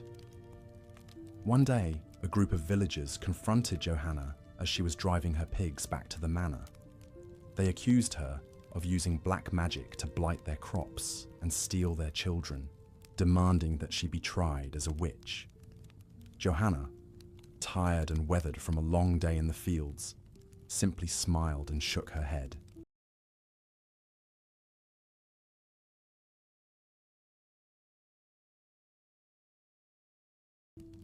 "You fools," she said, her voice crackling with age and wisdom. "I am no witch, just a simple swineherd who knows her trade. My magic is nothing more than hard work and a love for these creatures." The villagers, taken aback by Johanna's calm demeanour, began to mutter amongst themselves. Some even looked ashamed of their accusations, recognising the truth in the old woman's words. In the end, they let her pass, watching as she disappeared into the forest with her pigs trailing behind her. Johanna continued to tend to her pigs for many years after that, until her body finally gave out and she passed away peacefully in her sleep. The village mourned her loss, recognizing too late the value of her tireless work. They buried her at the edge of the forest, where her beloved pigs could root and play around her grave. And so, the legend of Johanna the swineherd passed into village lore, a reminder of the quiet dignity and perseverance of even the lowliest of peasants.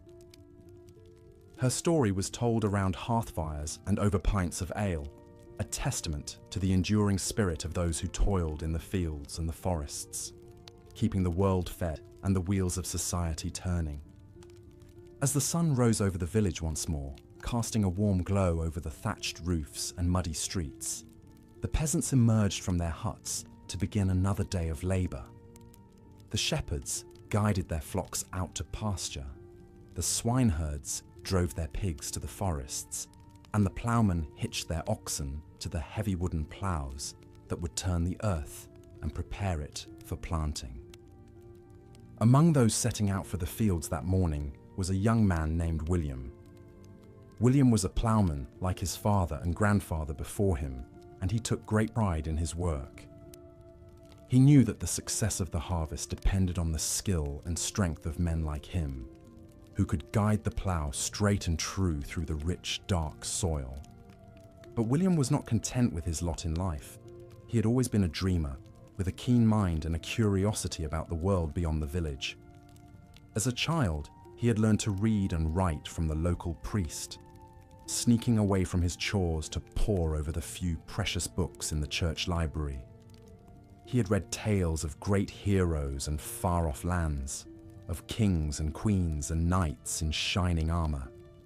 Now, as he walked behind his plough, feeling the sun on his back and the sweat trickling down his brow, William's mind wandered to those stories once more.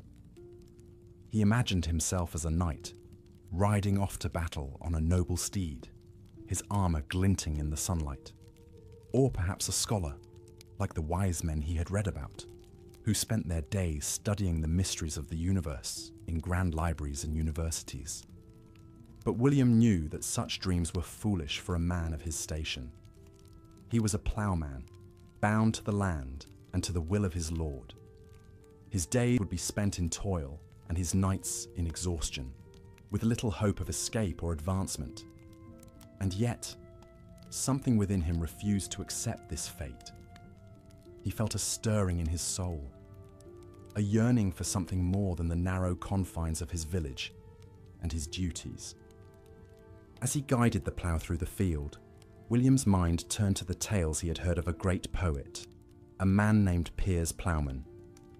Piers was a ploughman himself, but he had somehow found the words to capture the joys and sorrows of the peasant life in verse. His poems spoke of the beauty of the changing seasons, the satisfaction of a hard day's work, and the injustices of a world that treated the poor with disdain. William had never read Piers's poems himself, but he had heard snatches of them recited by travelling minstrels and learned men passing through the village. He marvelled at the idea that a simple ploughman could create something so beautiful and profound, something that could touch the hearts of people from all walks of life. In that moment, as the sun beat down on his back and the earth crumbled beneath his feet, William made a decision. He would learn to write like Piers Plowman, to capture the essence of his life and the lives of those around him in words that would endure long after he was gone. He would find a way to tell the stories of the peasants, to give voice to their struggles and their triumphs. It would not be easy, he knew.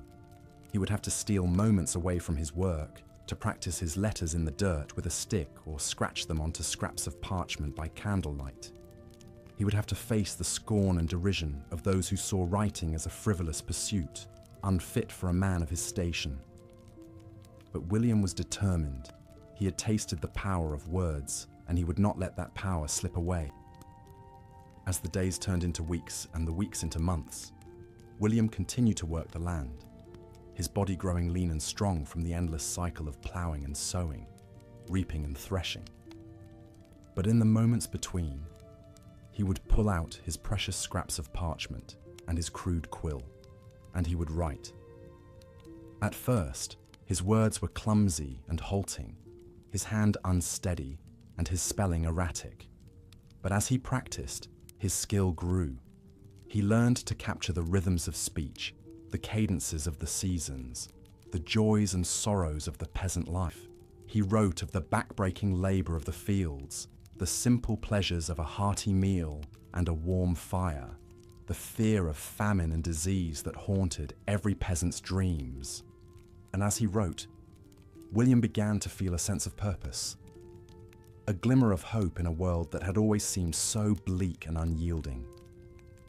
He knew that his words might never be read by anyone beyond his village. that they might crumble to dust along with his bones. But still, he wrote, pouring his heart and soul onto the page, giving voice to the voiceless and the forgotten. Years passed, and William grew old and grey, his hands gnarled from the plough, and his eyes dim from the strain of writing by flickering candlelight. But still, he wrote, filling every spare scrap of parchment with his verses and his stories, and when he finally lay on his deathbed, surrounded by his children and his grandchildren, he smiled up at them with a sense of peace and fulfillment. "I have lived a peasant's life," he whispered, his voice thin and reedy, "but I have also lived a poet's life, and in the end, that is all that matters." With those words, William closed his eyes for the last time, his life's work complete. And though his name would never be remembered in the annals of history, his words would live on, a testament to the enduring spirit of the peasants who toiled in the fields and dreamed of a better world. As the news of William's death spread through the village, the peasants gathered to mourn the loss of one of their own. They may not have understood the value of his writing, may not have even known that he had been scribbling away in the moments between his labours, but they knew that he had been a good man, a hard worker, and a kind soul. They buried him in the churchyard, his grave marked with a simple wooden cross, and as they stood around the freshly turned earth, the priest spoke words of comfort and solace, reminding them that even the humblest of lives could have meaning and purpose in the eyes of God. But there was one among the mourners who saw more in William's life than just a pious peasant. It was the young priest's assistant, a man named Thomas, who had been tasked with sorting through William's meagre possessions after his death. And there, amidst the worn tools and patched clothing, he had found a small, leather-bound book filled with page after page of William's writing. As Thomas read through the book, his eyes widening with each passing verse, he felt a growing sense of excitement and wonder. Here was a treasure trove of peasant wisdom and insight, a window into a world that was so often overlooked and dismissed by the learned and the powerful. Here was proof that even the lowliest among them could have something valuable to say, something that could change the way people thought and felt about the world around them. Thomas knew that he could not let William's work be forgotten.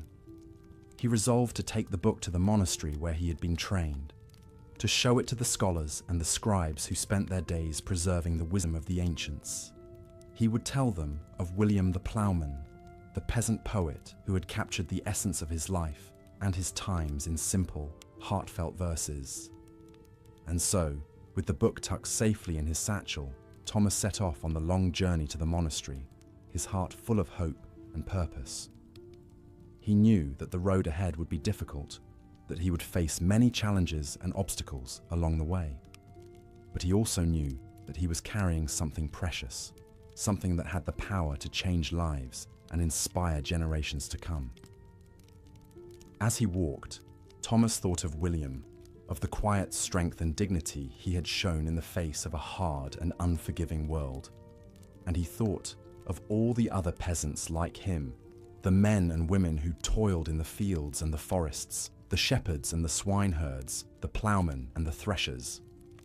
They may have been invisible to the eyes of the powerful, but they were the backbone of the world, the ones who kept the wheels of society turning with their sweat and their blood. And with each step, Thomas felt a growing sense of pride and purpose. He may have been just a lowly priest's assistant, as the sun sinks slowly behind the hills, casting long shadows across the fields. The weary peasants make their way back to the village. Their aching muscles and weathered hands bear testament to the long, hard day of labor behind them. The air is filled with the rich aroma of wood smoke drifting from the humble thatch-roofed cottages, a sign that the women have been busy preparing the evening meal. In one small hut, a man named John Potok stirs a bubbling pot of pottage over the crackling fire. John is the village potter, a skilled craftsman who shapes the rough clay into sturdy vessels for storing and cooking food. It's a respectable trade, passed down from father to son, but the work is grueling. The heat from the kiln leaves his face permanently reddened and his hands rough and calloused. As John ladles the steaming pottage into crude bowls, his wife Agnes sets out a loaf of dense, dark bread. It's a meagre meal, but a welcome one after a day spent bent over the potter's wheel. Their children, 2 small boys and a girl, eagerly gather around the rough-hewn table, grateful for the simple fare. Across the village, a hunched figure shuffles towards his hovel, leaning heavily on a gnarled walking stick. This is old Thomas, the oldest inhabitant of the village. His once strong body is now bent and twisted with age and a lifetime of hard labor. In his youth, Thomas was a falconer, training hawks and falcons for the lords to use in hunting. It was a position of some prestige, but a lonely one. The falconer often spent long hours in the fields and forests, far from human companionship. As Thomas settles onto his straw pallet, his mind drifts back to those days. The piercing cry of a falcon, the rush of wings, the thrill of the hunt. They were hard years, but good ones. He thinks of the young man he once was, filled with hope and dreams of a better life. Dreams that never came to fruition, ground down by the relentless cycle of toil and poverty. In another part of the village, a woman kneels by a small stream, scrubbing clothes on a washboard. This is Martha, the village midwife and healer. Hers is a position of great responsibility, assisting with births and tending to the sick and injured. But it is also a precarious one.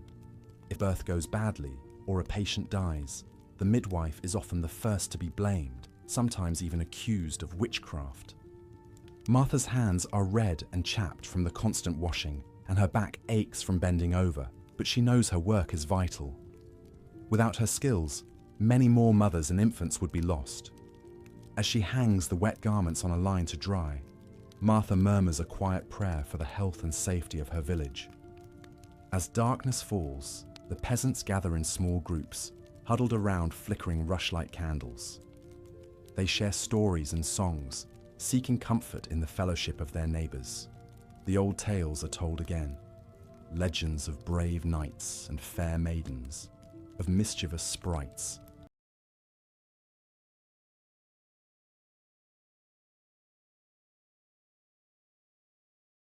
and wise old crones. For a few precious hours, the hardships of their lives are forgotten, lost in the magic of the storyteller's words. But all too soon, the candles gutter out and the villagers disperse to their beds, knowing that dawn will come all too early. They sleep deeply, exhausted from the day's labors, their dreams haunted by the never-ending cycle of work that is a peasant's lot. And yet, even in the midst of this hard life, there are moments of joy and beauty. The laughter of children playing in the sun-dappled fields, the sweet taste of a ripe berry, warm from the summer sun, the quiet satisfaction of a job well done, a challenging task accomplished through skill and perseverance. These are the small treasures that make life worth living, that give the peasants the strength to face another day. For despite the hardships, they are a resilient people, their spirits not easily broken. They find hope in the turning of the seasons, in the unshakable belief that better days lie ahead. And so they endure, these simple folk, tilling the land and tending the beasts, their lives woven inextricably into the rich tapestry of the medieval world. As the night deepens and the village settles into slumber, we are reminded of the countless generations of peasants who came before, the men and women whose toil and struggle laid the foundations for the world we know today. Theirs was a hard life, a life of unrelenting labor and scant reward, but it was also a life of great dignity and quiet heroism. In the grand sweep of history, their names may be forgotten, their stories lost to time, but their legacy endures, etched into the very soil they tilled, the stones they laid, the crafts they practiced. They were the backbone of medieval society, the unsung heroes who kept the wheels of civilization turning through the darkest of times. So let us remember them, these humble peasants, as we drift off to sleep in our own comfortable beds. Let us honor their strength and their sacrifice, and cherish the freedoms and comforts we enjoy today. For in doing so, we keep their memory alive, a flicker of light against the darkness of the ages. As the first rooster begins to crow, heralding the dawn of a new day, the village stirs to life once more. The cycle begins anew, the planting and the reaping, the birthing and the dying, the endless round of the seasons. And through it all, the peasants endure, their lives a testament to the indomitable spirit of the human soul. As the swineherd drives his pigs back to their pen,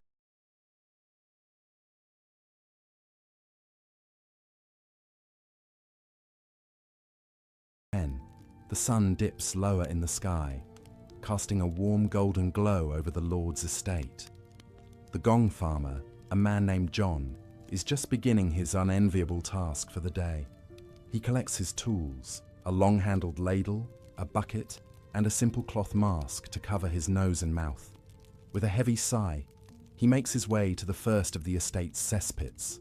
The stench hits him like a physical blow as he removes the cover. John tries to breathe through his mouth as he lowers his ladle into the dark, viscous depths. He scoops the muck into his bucket, gagging at the overpowering odor of human waste and decay. It's a vile job, but someone has to do it. After all, even lords and ladies must heed the call of nature. John knows he's fortunate to have steady work, even if it is loathsome. He thinks of his friend Thomas, one of the ditch diggers, who spends his days knee-deep in mud, excavating trenches and drainage channels. It's back-breaking labor, made all the worse by the clouds of biting flies that swarm around the workers as they toil under the hot sun. As John slogs from cesspit to cesspit, he dreams of a better life, perhaps as a skilled craftsman like the blacksmith or the thatcher. But such trades are often passed down from father to son, and John's father was a gong farmer, as was his father before him. It seems his fate is sealed, much like the noxious contents of his bucket. Nearby, the steady thunk of an axe rings out as the woodcutter fells a tree. It's dangerous work, with the ever-present risk of being crushed by a falling trunk or losing a limb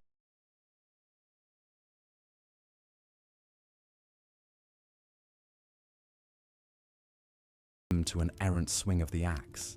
The woodcutter's arms ache with fatigue, but he cannot rest. The estate's fireplaces and ovens have a constant hunger for wood, and it's his job to feed them. The woodcutter's thoughts drift to the wild tales he's heard of the charcoal burners who live deep in the forest. They're a strange, solitary breed, spending months at a time tending their smouldering mounds of wood. Some say they have secret knowledge of the old ways, of pagan rites and forest spirits. Others whisper that they're outcasts, driven to the margins of society by misdeeds or madness. As the woodcutter pauses to wipe the sweat from his brow, he catches sight of a procession winding its way towards the village churchyard. At its head is the stocky figure of Tom Dunn, the gravedigger. He's a grim, taciturn man, well suited to his macabre trade. There's no shortage of work for Tom, what with the frequent outbreaks of disease, the harsh winters, and the occasional violence between feuding lords. Some of the village women whisper that Tom is cursed, that his proximity to death has tainted his soul. They say he talks to the corpses he buries, that he pries gold teeth and rings from their stiffened jaws. There are even rumors that he's been seen walking the churchyard at night, his lantern casting eerie shadows among the gravestones. But Tom pays no heed to such talk. He's too busy with the endless cycle of digging and filling, of laying the dead to rest in the cold, dark earth. He takes a grim sort of pride in his work, knowing that he's the last person to handle the earthly remains of the departed. As the gravedigger's procession fades into the distance, John the gong farmer finally finishes his nauseating rounds. He sets down his bucket and heads towards the small hut he calls home. His wife Agnes is stirring a pot of thin gruel over the fire. She wrinkles her nose as John steps inside, the stench of the cesspits clinging to his clothes and skin. John splashes some precious water from a basin onto his face and hands, trying to rinse away the worst of the filth. He knows he should be grateful for his lot in life. After all, he has a roof over his head and food in his belly, meager though it may be. But sometimes he dreams of a world where a man's worth isn't measured by the sweat on his brow or the calluses on his hands. He thinks of the stories he's heard of the great cities, where scholars debate in grand halls and merchants grow fat on the profits of their trade. He wonders what it would be like to have the freedom to choose his own path, to be more than just a cog in the feudal machine. But such thoughts are dangerous for a mere peasant. John knows that his place is here, toiling on the Lord's estate from cradle to grave. It's the way things have always been, and the way they always will be. As John settles down to his meager supper, he thinks of the day ahead, of the cesspits that will need emptying, the fields that will need ploughing, the livestock will need tending. It's a never-ending cycle of sweat and struggle, but it's the only life he knows. And yet, even in the midst of this bleak existence, there are moments of joy and connection. The laughter of children playing in the village square, the warmth of Agnes's smile, the simple pleasure of a full belly and a fire on a cold night. These are the things that keep John going, that give him the strength to face another day of toil and hardship. They're small comforts, but in a world where life is so often nasty, brutish, and short, they're enough to sustain him. As the last light fades from the sky and the stars begin to glimmer overhead, John closes his eyes and lets the weariness overtake him.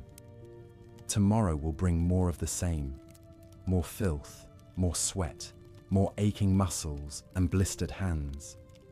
But for now, he can rest and dream of a world beyond the confines of his humble existence. The village settles into its nightly rhythm. The low murmur of families gathered around hearths, the occasional bleat of a goat or whinny of a horse, the distant hoot of an owl in the woods. The peasants slumber, their bodies and minds spent from the day's labours.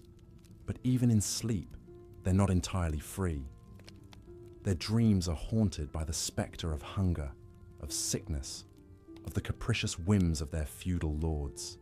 They twitch and mutter, their faces gripped tight with fear or pain or despair. And yet, amidst the darkness, there are flickers of hope. The dream of a better life, of a world where a person's destiny isn't dictated by the circumstances of their birth. It's a fragile flame, constantly threatened by the harsh winds of reality, but it endures nonetheless. For the peasants know deep in their weary bones that change is coming. They can feel it in the restlessness that stirs in their hearts, in the whispered conversations of rebellion and revolt that drift through the village like smoke. One day their voices will rise in a mighty chorus, demanding justice and freedom. One day the shackles of the old order will be cast aside, and a new world will be born. But for now, they sleep. They rest their battered bodies and brace themselves for the struggles of the day to come. And they keep the flicker of hope alive in their dreams, knowing that even the darkest night must eventually give way to dawn. As the first rooster crows and the peasants stir from their restless slumber, the cycle begins anew. They rise with aching backs and calloused hands, ready to face another day of endless toil. Some tend to the animals, others head to the fields, their stoic faces hiding the weariness within. John the Gong farmer picks up his dreaded bucket, steeling himself for the stench that awaits. Thomas the ditch digger grabs his shovel, his mind already calculating the hours until he can rest. Agnes stokes the fire and begins preparing the day's meager meals, her thoughts on her children's empty bellies. In the distance, The Lord's manor looms, a symbol of wealth and power, so far removed from the peasants' daily struggle for survival. They know their place in this feudal hierarchy, forever beholden to the whims and dictates of their supposed betters. But the seeds of change have been planted, and they're beginning to take root in the most unexpected places. A grizzled veteran of the 100-Year War returning to his village with stories of a wider world. A traveling monk preaching radical notions of equality under God. A restless young peasant daring to dream of a life beyond the confines of his station. These ideas spread like wildfire, passing from one peasant to another in furtive whispers and knowing glances. They speak of a world turned upside down, of lords and ladies brought low and common folk raised high. They speak of ancient rights and freedoms, long suppressed but never forgotten. And so, even as they go about their backbreaking labours, the peasants nurture this spark of rebellion in their hearts. They know the road ahead will be long and fraught with peril. They know that many will suffer and die in the struggle to come. But they also know that they can no longer abide the yoke of servitude, the grinding poverty and endless indignities of their lot. They've tasted the promise of a better life, and they're willing to fight for it, come what may. So they toil on, their bodies bent but their spirits unbroken. They endure the hardships of the present, sustained by the dream of a brighter future. And they wait for the moment when the scales will finally tip, when the fury of the oppressed will boil over and sweep away the old order like chaff in the wind. This is the untold story of the medieval peasantry. Not just a litany of their labours and hardships, but a testament to their resilience, their tenacity, their unquenchable thirst for justice. It's a story that echoes across the centuries, reminding us of the indomitable spirit that lies at the heart of every struggle for freedom and dignity. And so, as we gaze back through the mists of time, let us remember these humble folk, the gong farmers and ditch diggers, the woodcutters and swineherds. Let us honour their sacrifices and their triumphs, their dreams and their defiance, for in the end, it was their sweat and blood that laid the foundation for the world we know today. It was their unsung heroism that paved the way for the rights and liberties we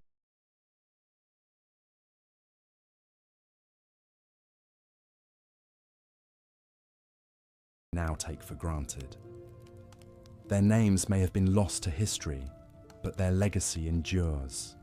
And as long as there are those who strive for a better world, their story will never be forgotten.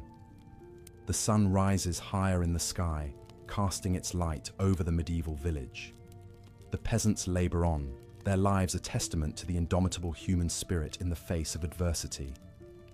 It's a story as old as civilization itself, and one that will continue to be written as long as there are those who dream of a brighter tomorrow.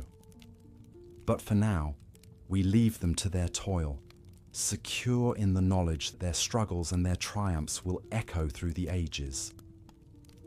Rest well, weary listener, and may the quiet courage of these medieval peasants be a balm and an inspiration, even in the darkest of times. As the sun set over the medieval village, casting a warm golden glow across the thatched roofs and muddy lanes, the weary peasants trudged home after another long day of backbreaking labour. Their hands were calloused and their faces weathered from countless hours toiling in the fields, tending to livestock and serving their feudal lords. Despite the hardships they endured, there was a quiet dignity in their simple way of life, a strength and resilience forged through adversity. For most peasants, there was little hope of ever escaping the crushing poverty and servitude that defined their existence. They were bound to the land, their fates intertwined with the fortunes of their noble masters.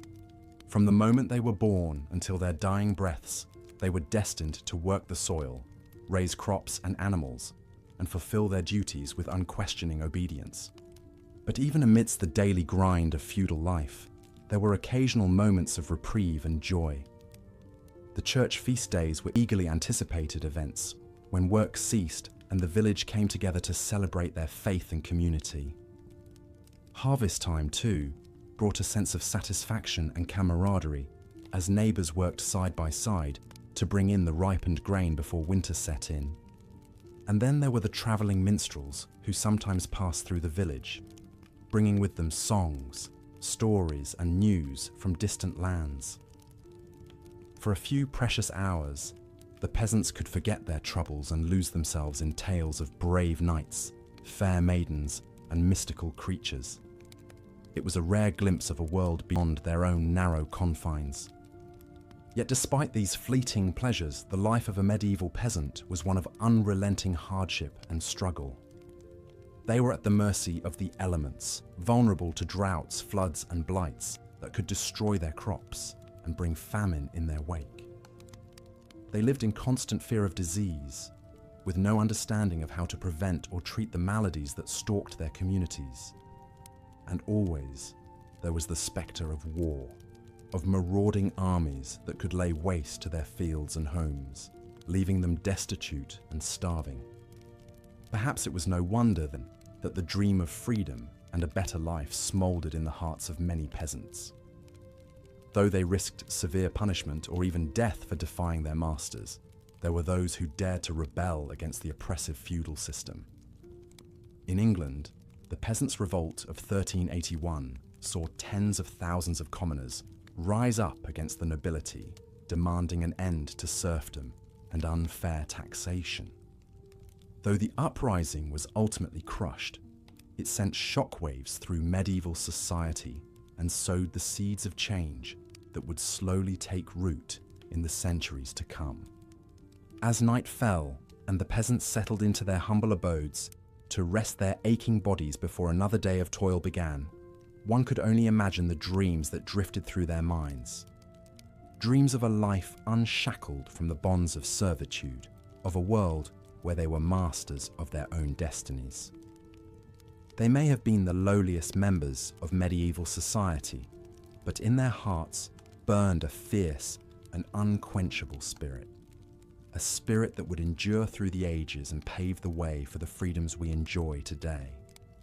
So let us pause and reflect on the lives of these medieval peasants, the common folk whose hard labour and quiet strength built the very foundations of the modern world. Though their names may be lost to history, their legacy lives on in the values of perseverance, resilience, and hope that they embodied. As we drift off to sleep, let us carry their stories with us and honour the sacrifices they made. For in remembering and learning from the past, we may just find the wisdom and courage to face the challenges of our own time. The peat diggers were another group of medieval peasants who toiled in obscurity, carrying out backbreaking work that was vital to the functioning of their communities. In a time before coal or gas, peat was a crucial source of fuel for heating homes and cooking food. But harvesting this dense, spongy material from boggy wetlands was no easy task. Peat diggers would venture out into the misty moors and fens, armed with sharp, spade-like tools called slians. With practiced movements, they would cut rectangular blocks of peat from the waterlogged earth, each one about the size of a brick. It was grueling, repetitive labour that left their hands blistered and their muscles aching.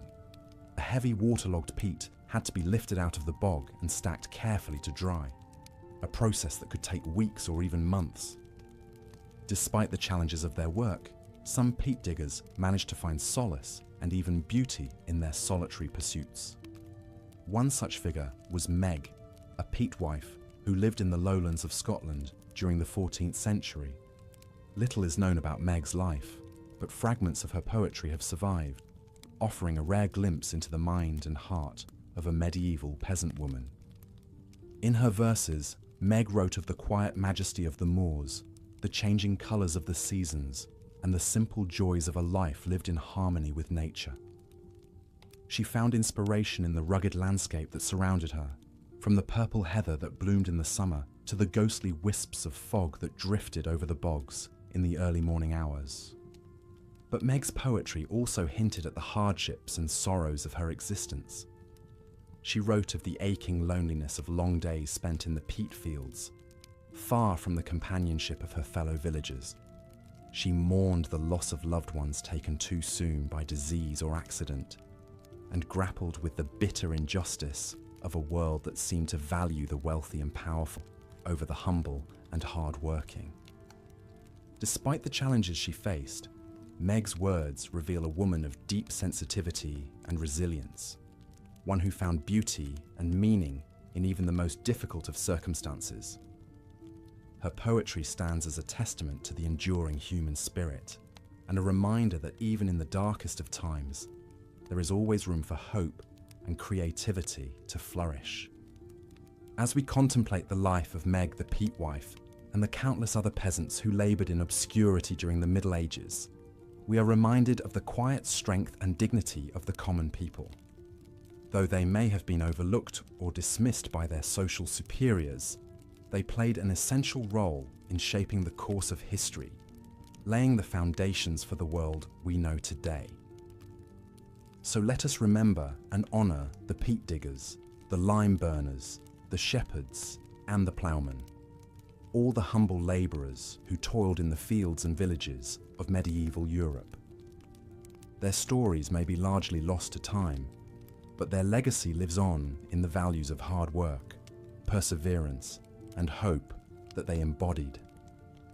As we drift off to sleep, let us carry their memory with us and be inspired by their example to face the challenges of our own lives with courage and grace. The lives of medieval peasants were not solely defined by their work, of course. Despite the grinding poverty and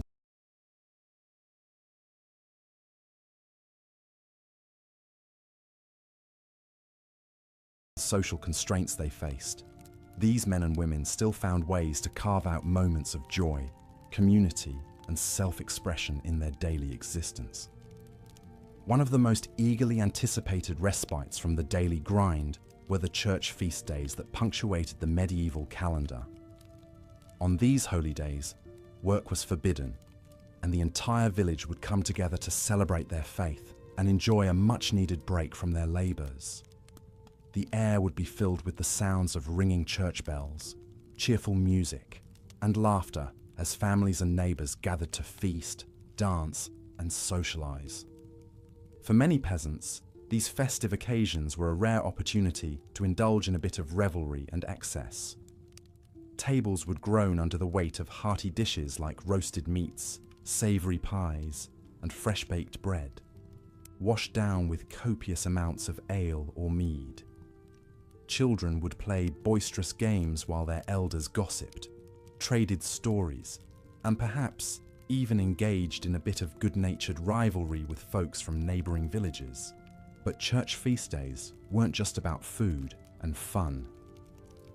They also served an important social and spiritual function, reinforcing the bonds of community and shared belief that helped peasants weather the hardships of their lives. In a world where most people rarely travelled beyond their own village, these gatherings were a chance to connect with the wider world, to feel part of something greater than themselves. Similarly, the harvest season was a time of great significance for medieval peasants, marking the culmination of months of hard work and anxiety. As the crops ripened in the fields, the entire community would mobilize to bring in the precious bounty before the weather turned. Men, women, and children would work side by side from dawn to dusk, cutting grain with sickles, bundling it into sheaves, and hauling it to the threshing floor. It was exhausting, all-consuming labor, but it was also imbued with a sense of purpose and camaraderie. The success of the harvest could mean the difference between a comfortable winter and a season of hunger and hardship, so everyone pitched in to ensure that not a single stalk was wasted. And when the last sheaf was brought in, the village would erupt in celebration, with feasting, dancing, and songs of thanksgiving. For a few brief, shining moments, the divisions of class and status would fade away, and everyone from the lowliest serf to the local lord would come together in a spirit of shared achievement and relief. It was a reminder that, despite the many challenges and injustices of medieval life, there was still much to be grateful for. Of course, not all of the joys of peasant life were communal in nature. Even in the midst of their daily labours, individuals found ways to express their creativity and find moments of solitary pleasure. Many peasants were skilled craftsmen, creating beautiful objects like pottery, textiles, and ironwork in their spare time.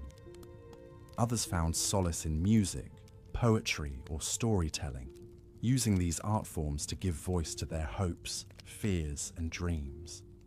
And then there were the small, everyday moments of beauty and wonder that punctuated even the bleakest of days. The sight of a rainbow arcing across a stormy sky, the sound of a nightingale's song drifting through the twilight, the feel of a cool breeze on a hot summer afternoon. These were the simple, ephemeral pleasures that reminded peasants of the magic and mystery of the natural world, even in the midst of their struggles. As we reflect on the lives of medieval peasants, it's easy to focus on the hardships and injustices they faced. But it's important to remember that these men and women were more than just the sum of their labours and their suffering. They were individuals with their own hopes, dreams, and moments of joy, however fleeting or hard-won. By striving to understand and appreciate the fullness of their experiences, we can gain a deeper sense of empathy and connection with those who came before us. We can find inspiration in their resilience, their creativity, and their ability to find beauty and meaning in even the most challenging of circumstances. And in doing so, we can perhaps learn to approach our own lives with a greater sense of perspective, gratitude, and grace. As we drift off to sleep, let us hold space in our hearts for the peasants of the Middle Ages and for all those throughout history whose stories have been lost or overlooked. Let us honour their struggles and their triumphs, their sorrows and their joys. And let us carry forward their legacy of perseverance, community, and hope as we face the challenges and opportunities of our own time.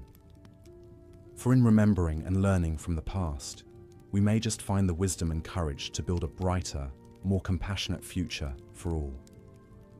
As the sun rose over the thatched roofs and smoke curled from the chimneys, the village began to stir. Roosters crowed their dawn chorus as weary peasants emerged from their humble huts to face another day of ceaseless toil. Life as a medieval peasant was a brutal existence of grinding poverty and backbreaking labour from sunup to sundown. Most were born into serfdom, bound to the land they worked and subservient to the whims of their feudal lords. They eked out a meagre subsistence, toiling in the fields and forests, tending to livestock, and performing the menial tasks that kept the manor running. The feudal system that dominated medieval Europe was a rigid hierarchy with the king and nobility at the top and the lowly peasantry at the bottom. Though some freemen and yeoman farmers enjoyed a measure of independence, the vast majority were serfs who owed labour services and a share of their harvest to their lord in exchange for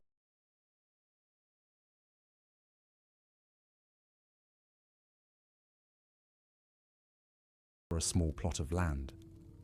They were not slaves in the strictest sense, for they could not be bought and sold like chattel, but they were far from free.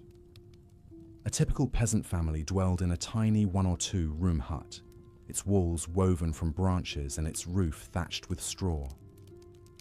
If they were fortunate, they might have a packed dirt floor strewn with rushes and a smoky hearth for warmth and cooking, but many made do with even less. Their furnishings were simple and sparse, perhaps a straw pallet for a bed, a wooden chest or two, a rickety table and stools, a few clay pots, wooden bowls and spoons, and a precious knife or two rounded out their meagre possessions. Privacy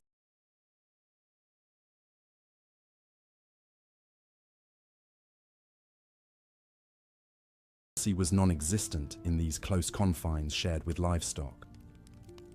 Diet was likewise sparse and monotonous, consisting mostly of coarse bread, pottage, a thin vegetable soup, and the occasional bit of salt pork or fish for the slightly better off.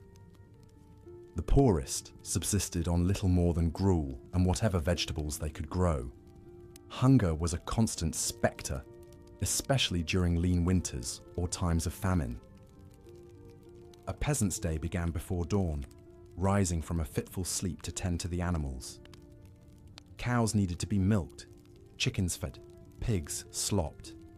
Shepherds drove their flocks out to pasture, watching warily for wolves. Goat herds scaled craggy hills and cliffsides with their nimble chargers in search of forage. Come daylight, most peasants headed to the fields that stretched beyond the village confines. Here, endless hours were spent in grinding, repetitive labor, planting and harvesting the wheat, rye, barley, oats, peas and beans that sustained the populace. It was a hard-scrabble existence at the mercy of the elements, pests, and the success of the harvest. Hunched over in the morning chill, the ploughman guided his lumbering oxen team as they strained against the heavy wooden plough. Foot by foot, furrow by furrow, he tilled the soil in the time-honored way, unchanged for centuries. It was exhausting work that left him bone-weary and aching at day's end. Following in his wake came the sowers, scattering precious seed carefully saved from the previous harvest. With a deft flick of the wrist, they cast the grain upon the fertile earth, knowing that their family's survival depended on their skill and judgment. Would birds steal the seed? Would too much rain drown the tender shoots? Only time would tell. When the wheat ripened to a tawny gold beneath the summer sun, the reapers assembled, armed with their curved sickles. Bent double, they methodically scythed the stalks, gathering them into sheaves to be collected and threshed.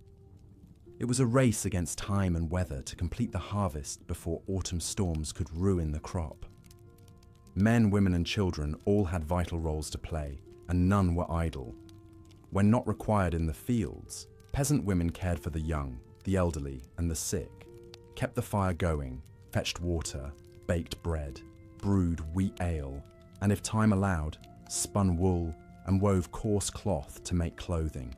Even children as young as 5 contributed to the household by gathering eggs, picking vegetables, herding geese, or scaring birds from the crops. While the vast majority of peasants toiled in anonymity, their lives unrecorded, a few remarkable individuals defied the odds to leave their mark on history. One such person was William Langland, born around 1330 in the English Midlands to a poor but pious farming family. Though details of his early life are scarce, as a bright lad of humble birth, Langland's options were limited. Like countless others, he seemed destined for a life of menial drudgery. But fate and the local clergy intervened. Impressed by his quick mind and devotion, the parish priest took an interest in the youth, teaching him to read and write. In an era when literacy was a rarity among the lower classes, this gift of education would change the course of Langland's life. With his new skills, Langland was able to join the ranks of the minor clergy, likely starting as a lowly parish clerk before working his way up to become a chantry priest. It was a respectable position that offered a measure of status and security, if not great wealth. But for all his learning, Langland never forgot his roots. He remained deeply troubled by the plight of the common folk and the injustices he witnessed daily. Serfdom, poverty, disease, corruption in the church, and the capricious cruelty of the nobility. These weighed heavy on his soul. Langland channeled his compassion and outrage into his life's great work, a sprawling, allegorical poem called Piers Plowman, or Peter the Plowman. Rich in satire and social commentary, it chronicles the dream-world adventures of a humble ploughman named Piers in his quest for truth and understanding. Through his namesake, Langland gave voice to the voiceless peasantry, laying bare their hardships and humanity. With biting wit, he skewered the hypocrisy of the clergy and the avarice of the aristocracy, calling for a return to Christian charity and the dignity of honest labour. Though written in the Middle English vernacular, rather than the Latin of the learned class, Piers Plowman struck a chord, circulating widely and inspiring calls for reform. Langland's empathy and insight elevated the struggles of the common man to the level of literature and influenced writers for generations to come. In a life that could have been unremarkable, William Langland made the choice to be a witness and a voice for his fellow peasants. His words gave them a measure of immortality they never could have imagined as they trudged home each dusk on aching feet, the soil still beneath their nails, to sleep and rise again to toil anew. For those with a passion for animals over crops, being a shepherd or goat herd offered a degree of independence and mobility, if not comfort. Entrusted with the Lord's valuable livestock, they spent their days roaming the hillsides and pastures, vigilantly guarding their woolly charges from predators and thieves. It was a lonely, rugged existence exposed to the elements. Shepherds thought nothing of bedding down with their faithful dogs beneath the stars, wrapped only in a rough woolen cloak for warmth. They were a resourceful breed, as adept at wielding a sling to fend off wolves as they were at playing a cheerful tune on a pipe during the long, slow hours of grazing. But even this pastoral idyll could be shattered by the cruel twists of fate, as the strange and sorry tale of Johanna the goose girl shows. Johanna was a simple maid, content in her humble lot tending the geese for the wealthy Franklin family on the outskirts of the village. With her gaggle of noisy, beady-eyed birds, she would wander the commons and fens, a slip of a girl, dwarfed by her squawking, flapping charges. The villagers would smile to see her go by, trailed by a great white and grey cloud of honking geese oblivious to all but the next choice morsel. Johanna had a way with the fowl, a knack for keeping them in line with softly spoken words and the occasional stern wave of her crook. She took pride in delivering them plump and pristine for the Franklin's table on high feast days and holidays. But beneath her sunny demeanour, Johanna harboured a secret passion. Whenever she could steal a moment away from her geese, she would hasten to the hedgerows and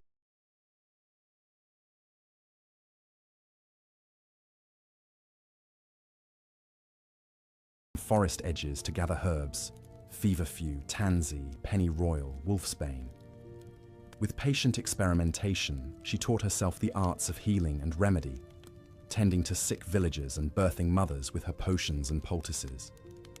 Word of her gift spread, and soon people from all over the district were seeking out the goose girl for her cures and midwifery skills. To the desperate and ailing, Johanna was an angel of mercy, but to others, especially those in power, an unlearned peasant girl meddling in such matters could only be one thing: a witch. Accused by envious rivals and fearful clerics, Johanna was arrested and hauled before the court. In vain, she protested her innocence, claiming she was but a simple goose girl who had only ever sought to help those in need.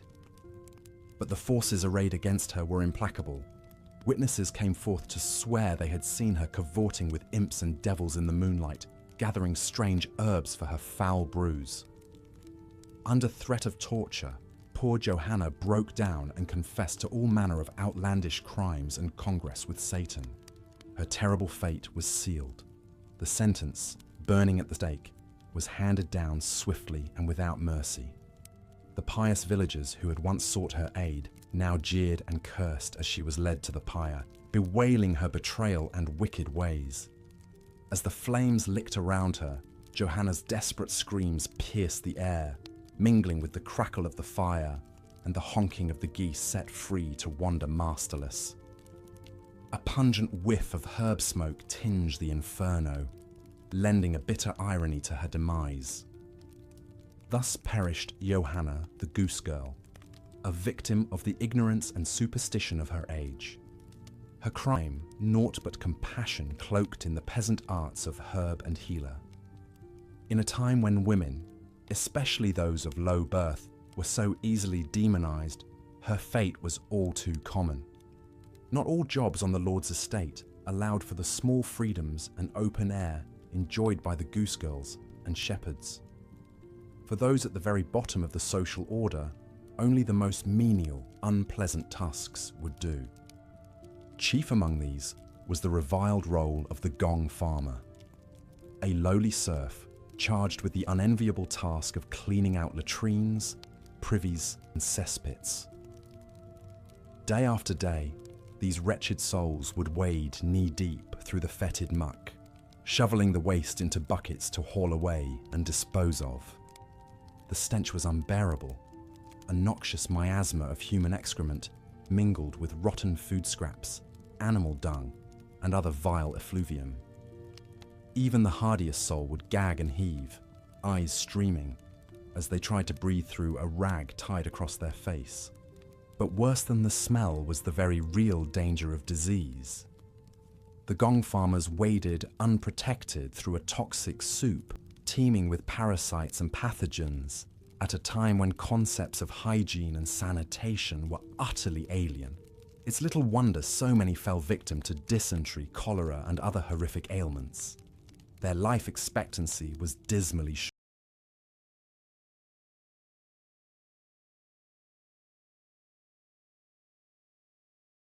short. It's telling that this critical but loathsome job was reserved for the lowest of the low in the feudal hierarchy. These were the expendables, the untouchables, their lives considered of little worth beyond the filthy function they provided.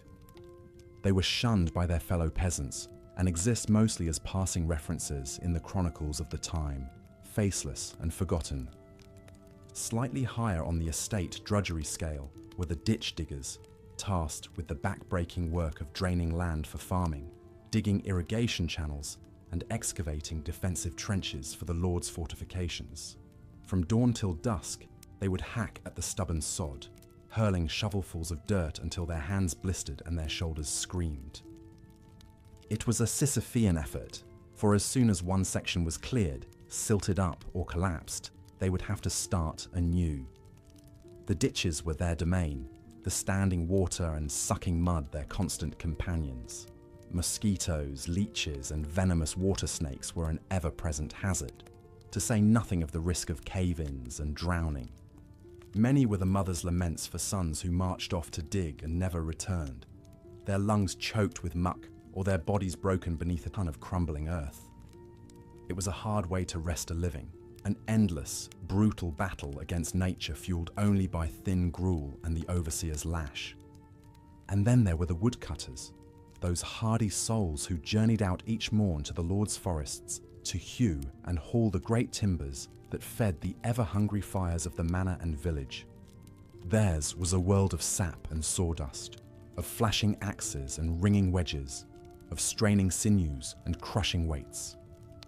To fell a full-grown oak or elm was no mean feat in an age before motorized saws and metal wedges. Armed only with hand-forged axes and primitive saws, the woodcutters would hack and chop for hours to bring down a single tree, scrambling clear with shouts of timber as the groaning giant finally succumbed. But that was only the beginning, for then came the Herculean task of delimbing, bucking, and splitting the behemoth into transportable pieces. Green wood is heavy and stubborn, fighting the blade at every turn. A man could exhaust himself wrestling a single log onto a mule cart, only to have to repeat the process a dozen times more. Accidents were common and horrific: crushed limbs, severed fingers, fatal blows from kickback and widowmakers. A falling tree is an awesome and unforgiving force, and the woodcutter who misjudged its lean or failed to plan his escape would pay the ultimate price. Many a village woman became a widow thanks to an errant bough or twitch of an axe. Yet for all its perils, the job of a woodcutter held a certain appeal and status among the peasantry. There was a rugged independence to it, a sense of skill and mastery far removed from the dull routines of the field and barnyard. In the eyes of some, the woodcutter embodied the wild, untamable spirit of the forest itself. So it was for Wat Tyler, a simple man who earned his daily bread hewing wood and laying thatch for the manor roofs. Born a serf with no prospects beyond a lifetime of servitude, he nevertheless dreamed of a better lot, of a world where a man might be master of his own fate. As he toiled amidst the timber and straw, Wat would compose stirring speeches in his head, railing against the injustices of the feudal order. He spoke of the right of every man to be free, to own land and keep the fruits of his labour, of an end to the arbitrary abuses and heavy taxes of the gentry, of the common folk rising up as one to throw off their shackles and claim their God-given dignity. At first, his words fell on deaf ears, for his fellow peasants were too cowed and beaten down to believe change was possible. The yoke of serfdom had been their bitter birthright for generations. Who were they to question their masters, or the natural order of things? But Wat would not be deterred.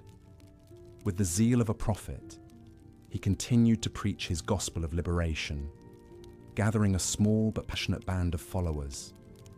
They met in secret, in forest glades and thatch huts, plotting and planning for the day when they would make their stand. That day came in the summer of 1381, when simmering discontent over a hated poll tax finally boiled over into open rebellion. Across England, peasants rose up in arms, torching manor houses and attacking tax collectors. It was the moment Wat had been waiting for. Emerging from the forests of Kent at the head of a motley army of serfs and labourers, Wat marched on London, his ranks swelling with each passing mile. The ragtag rebels struck fear into the heart of the establishment, their demands for an end to serfdom and feudal privilege a direct challenge to the entrenched power of the crown and church.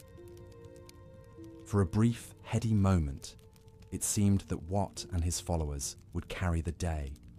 They stormed the Tower of London, executed the hated Chancellor and Treasurer, and even won an audience with the boy king Richard II, who quailed before their might. But fate and treachery would conspire against them. During a heated parley at Smithfield, Wat was suddenly attacked and stabbed by the Lord Mayor of London. As he lay bleeding, the rebellion fell into disarray, and the king's men moved in for the kill. Wat Tyler, the visionary woodcutter and peasant's hero, would not live to see his dream of a more just social order come to pass. Captured and condemned as a traitor, he was hanged, drawn. As the sun sinks slowly over the thatched roofs of the village, the peasants make their weary way home after another long day of toil. The blacksmith, his face streaked with soot, banks the fires of his forge and stretches his aching muscles. The thatcher climbs down carefully from the roof he's been mending, bits of straw clinging to his clothes and hair. And in the shadows of the church graveyard, the hunched figure of the gravedigger plunges his shovel into the earth one last time before heading for home. These are the unsung heroes of the Middle Ages, the common folk, whose backbreaking labour kept the world turning. They may not have had the wealth and privilege of the nobles in their grand castles and manors, but they had something perhaps even more valuable: grit, resilience, and an unbreakable spirit that refused to be crushed by hardship. Take the story of Meg, the peat wife. Hers was a life of solitude and unceasing toil, spent knee-deep in the chilly, murky waters of the peat bog. Day after day she would cut the heavy blocks of peat and stack them carefully to dry, her only companions the birds and the wind whistling through the reeds. It was a lonely, back-breaking existence, but Meg found beauty in it nonetheless. In the quiet moments between her labours, she would scribble poems on scraps of birch bark, odes to the vibrancy of the dragonflies dancing over the water, to the sweet scent of the wildflowers that speckled the boggy fields. Her verses spoke of the simple joys and sorrows of a peasant's life, and the deep connection she felt to the land that sustained her.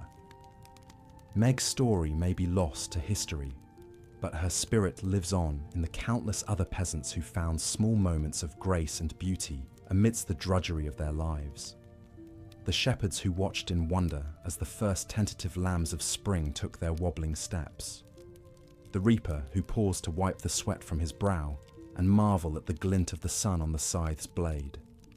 The thatcher who took pride in a roof well mended, knowing it would keep a family safe and warm. And then there were the peasants who dared to dream of something more, the ones who refused to accept that a life of servitude was all there could be. Folk heroes like Wat Tyler, who rose from his humble beginnings as a roof tiler to lead the Peasants' Revolt of 1381, a fierce, defiant stand against the oppression and injustice of the ruling class. Tyler's story began like so many other peasants' tales, with a life of grinding poverty and back-breaking work.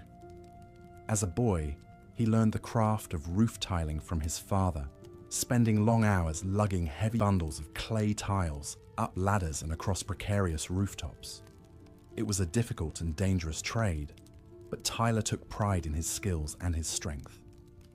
But as he grew older, Tyler began to chafe against the rigid confines of the feudal system that kept peasants like him trapped in a cycle of poverty and subservience. He saw the way the nobles lorded their wealth and power over the common folk, crushing them under the weight of taxes and forced labor. And he saw the way the clergy, meant to be the moral conscience of society, more often than not sided with the wealthy and powerful over the downtrodden masses. Something kindled in Tyler's heart, a spark of righteous anger that would soon flare into the flames of rebellion. In 1381, when the crown imposed yet another crippling tax on the peasantry, Tyler had had enough. He rallied his fellow villagers, urging them to stand up and fight for their rights as free Englishmen. Word of the uprising spread like wildfire through the countryside, and soon tens of thousands of peasants had joined the cause, marching on London to demand an end to serfdom and unfair taxation. With Tyler at their head, the rebels stormed the Tower of London, captured and executed the hated men who had oppressed them for so long, the Lord Chancellor and the Lord Treasurer. For one brief, shining moment, it seemed as if the peasants might actually triumph, as if the world they had always known might be remade into something new and better. But it was not to be. The young king, Richard II, threatened by the growing power of the rebels, lured Tyler into a trap and had him brutally executed, his head displayed on a pike as a warning to any who would dare defy the crown. The peasants' revolt was crushed, and the dream of a more just and equitable society retreated into the mists of history. But the spirit of defiance that Wat Tyler embodied would never be entirely extinguished. It lived on in the peasants who continued to toil and struggle, who found small moments of joy and meaning in their hard-scrabble lives, and who held fast to the hope that one day their children or their children's children might know a better world. As darkness falls over the medieval village, the last of the peasants shut their doors against the chill of the night. In the smoky dimness of their huts, they gather close around the meager warmth of the hearth, telling stories of the day's labors and the dreams that keep them going. A mother soothes a fretful child with a lullaby about the heroic deeds of Johanna the Goose Girl. A grizzled old swineherd recounts the bawdy exploits of his youth to a rapt audience of young men. A peat cutter's wife recites one of Meg's poems, her voice soft and lilting in the flickering firelight. These are the tales that will sustain them through the long, hard years ahead, the tales of ordinary men and women who faced extraordinary hardships with courage, resilience, and grace. They may be forgotten by the history books and the chronicles of kings and queens, but they will live on in the hearts and minds of their descendants, the peasants who will continue to till the fields, raise the animals, and build the world anew with the sweat of their brows and the strength of their backs. And as we drift off to sleep, our minds filled with the sights and sounds of that long ago world, we can take comfort in the knowledge that their legacy endures. In every farmer who coaxes life from the stubborn soil, in every laborer who takes pride in a job well done, in every soul who dares to stand up for what is right and just. There, the spirit of the medieval peasant lives on, unbroken and unvanquished, a testament to the unbreakable courage of the common man. So let us remember them, these humble heroes of history, the ploughmen and the shepherds, the gravediggers and the gong farmers, the peat wives and the goose girls. Let us honor their struggles and their triumphs, their sorrows and their joys. And let us carry their stories with us as we face the challenges of our own time, drawing strength and inspiration from the knowledge that we are all the heirs of their unbreakable spirit. As the last embers of the hearth glow softly in the darkness, we close our eyes and let the gentle rhythms of the medieval world lull us into slumber. The distant lowing of cattle, the soft rustle of wind through the thatch, the creaking of timbers and the sighing of sleeping peasants, all these meld together into a soothing lullaby, a reminder of the deep and abiding connection we share with all those who came before us. And as we drift off into dreams, we can almost see them, the peasants of ages past, toiling and striving, loving and laughing, their faces lined with the joys and sorrows of a life well lived. They are with us still, these forgotten heroes, watching over us from the mists of time, reminding us always of the enduring power of the human spirit to overcome, to endure, to dream. And so we sleep, cradled in the warmth of their memory, secure in the knowledge that no matter what trials may come, we will face them as they did, with courage, with compassion, and with an unshakable faith in the goodness that lies at the heart of every man and woman, no matter how humble their station or how hard their lot. This is the legacy of the medieval peasant, a legacy of hope, of resilience, and of the untamed beauty of the human soul. May it guide us and sustain us, now and always, as we make our own way through the winding paths of history, writing our own stories of struggle and triumph, of sorrow and joy, in the great and eternal chronicle of human life. As we've seen, the peat digger's life was one of solitude and struggle, cut off from the daily rhythms and interactions of village society. While the villagers gathered in the square to socialize or sought comfort in their faith at church, the peat digger retreated further into the wilderness of the bog, finding a strange sort of peace in the stillness broken only by the squelch of the spade and the rustle of the wind through the reeds. But even in the margins, in the fringes of the medieval world, there were glimmers of light, of beauty and humanity amidst the hardship. Meg, the peat wife, as she came to be known, was one such glimmer. Toiling alone, season after season in the marshy peat bogs, Meg developed a singular connection to the natural world around her. In stolen moments between the endless labor of cutting and stacking the heavy peat bricks, she began to compose poems, simple, heartfelt verses that captured the subtle changes in the light, filtering through the mists, the sounds of the moorland birds, the small joys of a rare flower blooming in the barren bog. Meg's poems went largely unheard in her lifetime, passed down only in whispered snatches to the few souls she encountered on the peat marsh. But they endured, these humble yet profound expressions of a world-weary spirit, still capable of wonder, just like the peat that she dug from the earth, compressed and preserved through the centuries.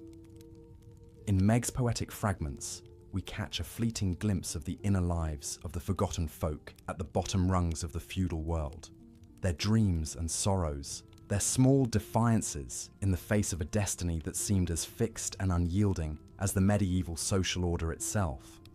For the peasantry as a whole, the daunting edifice of that social order remained very much intact as the Middle Ages slowly crept towards their close. The Peasants' Revolt of 1381, the largest popular uprising that medieval England had ever seen, had sent tremors through the country after exploding in the streets of London. But it was swiftly and brutally put down, its leaders executed, its promise of change dissolved. And yet, even in defeat, the Peasants' Revolt was a sign of the tectonic shifts starting to stir beneath the surface of the medieval world. The old feudal system, with its rigid hierarchy and unquestioned legitimacy, was beginning to crumble under the weight of its own contradictions. The rise of cities and commerce was giving birth to a new middle class, one that would increasingly challenge the supremacy of the landed aristocracy. The Black Death, the devastating pandemic that had decimated Europe's population a few decades earlier, had also paradoxically strengthened the hand of labor by making it a scarcer resource. So even as the sun set on another long, hard day for the medieval peasantry, the faintest rays of a new dawn were starting to peek over the horizon. Change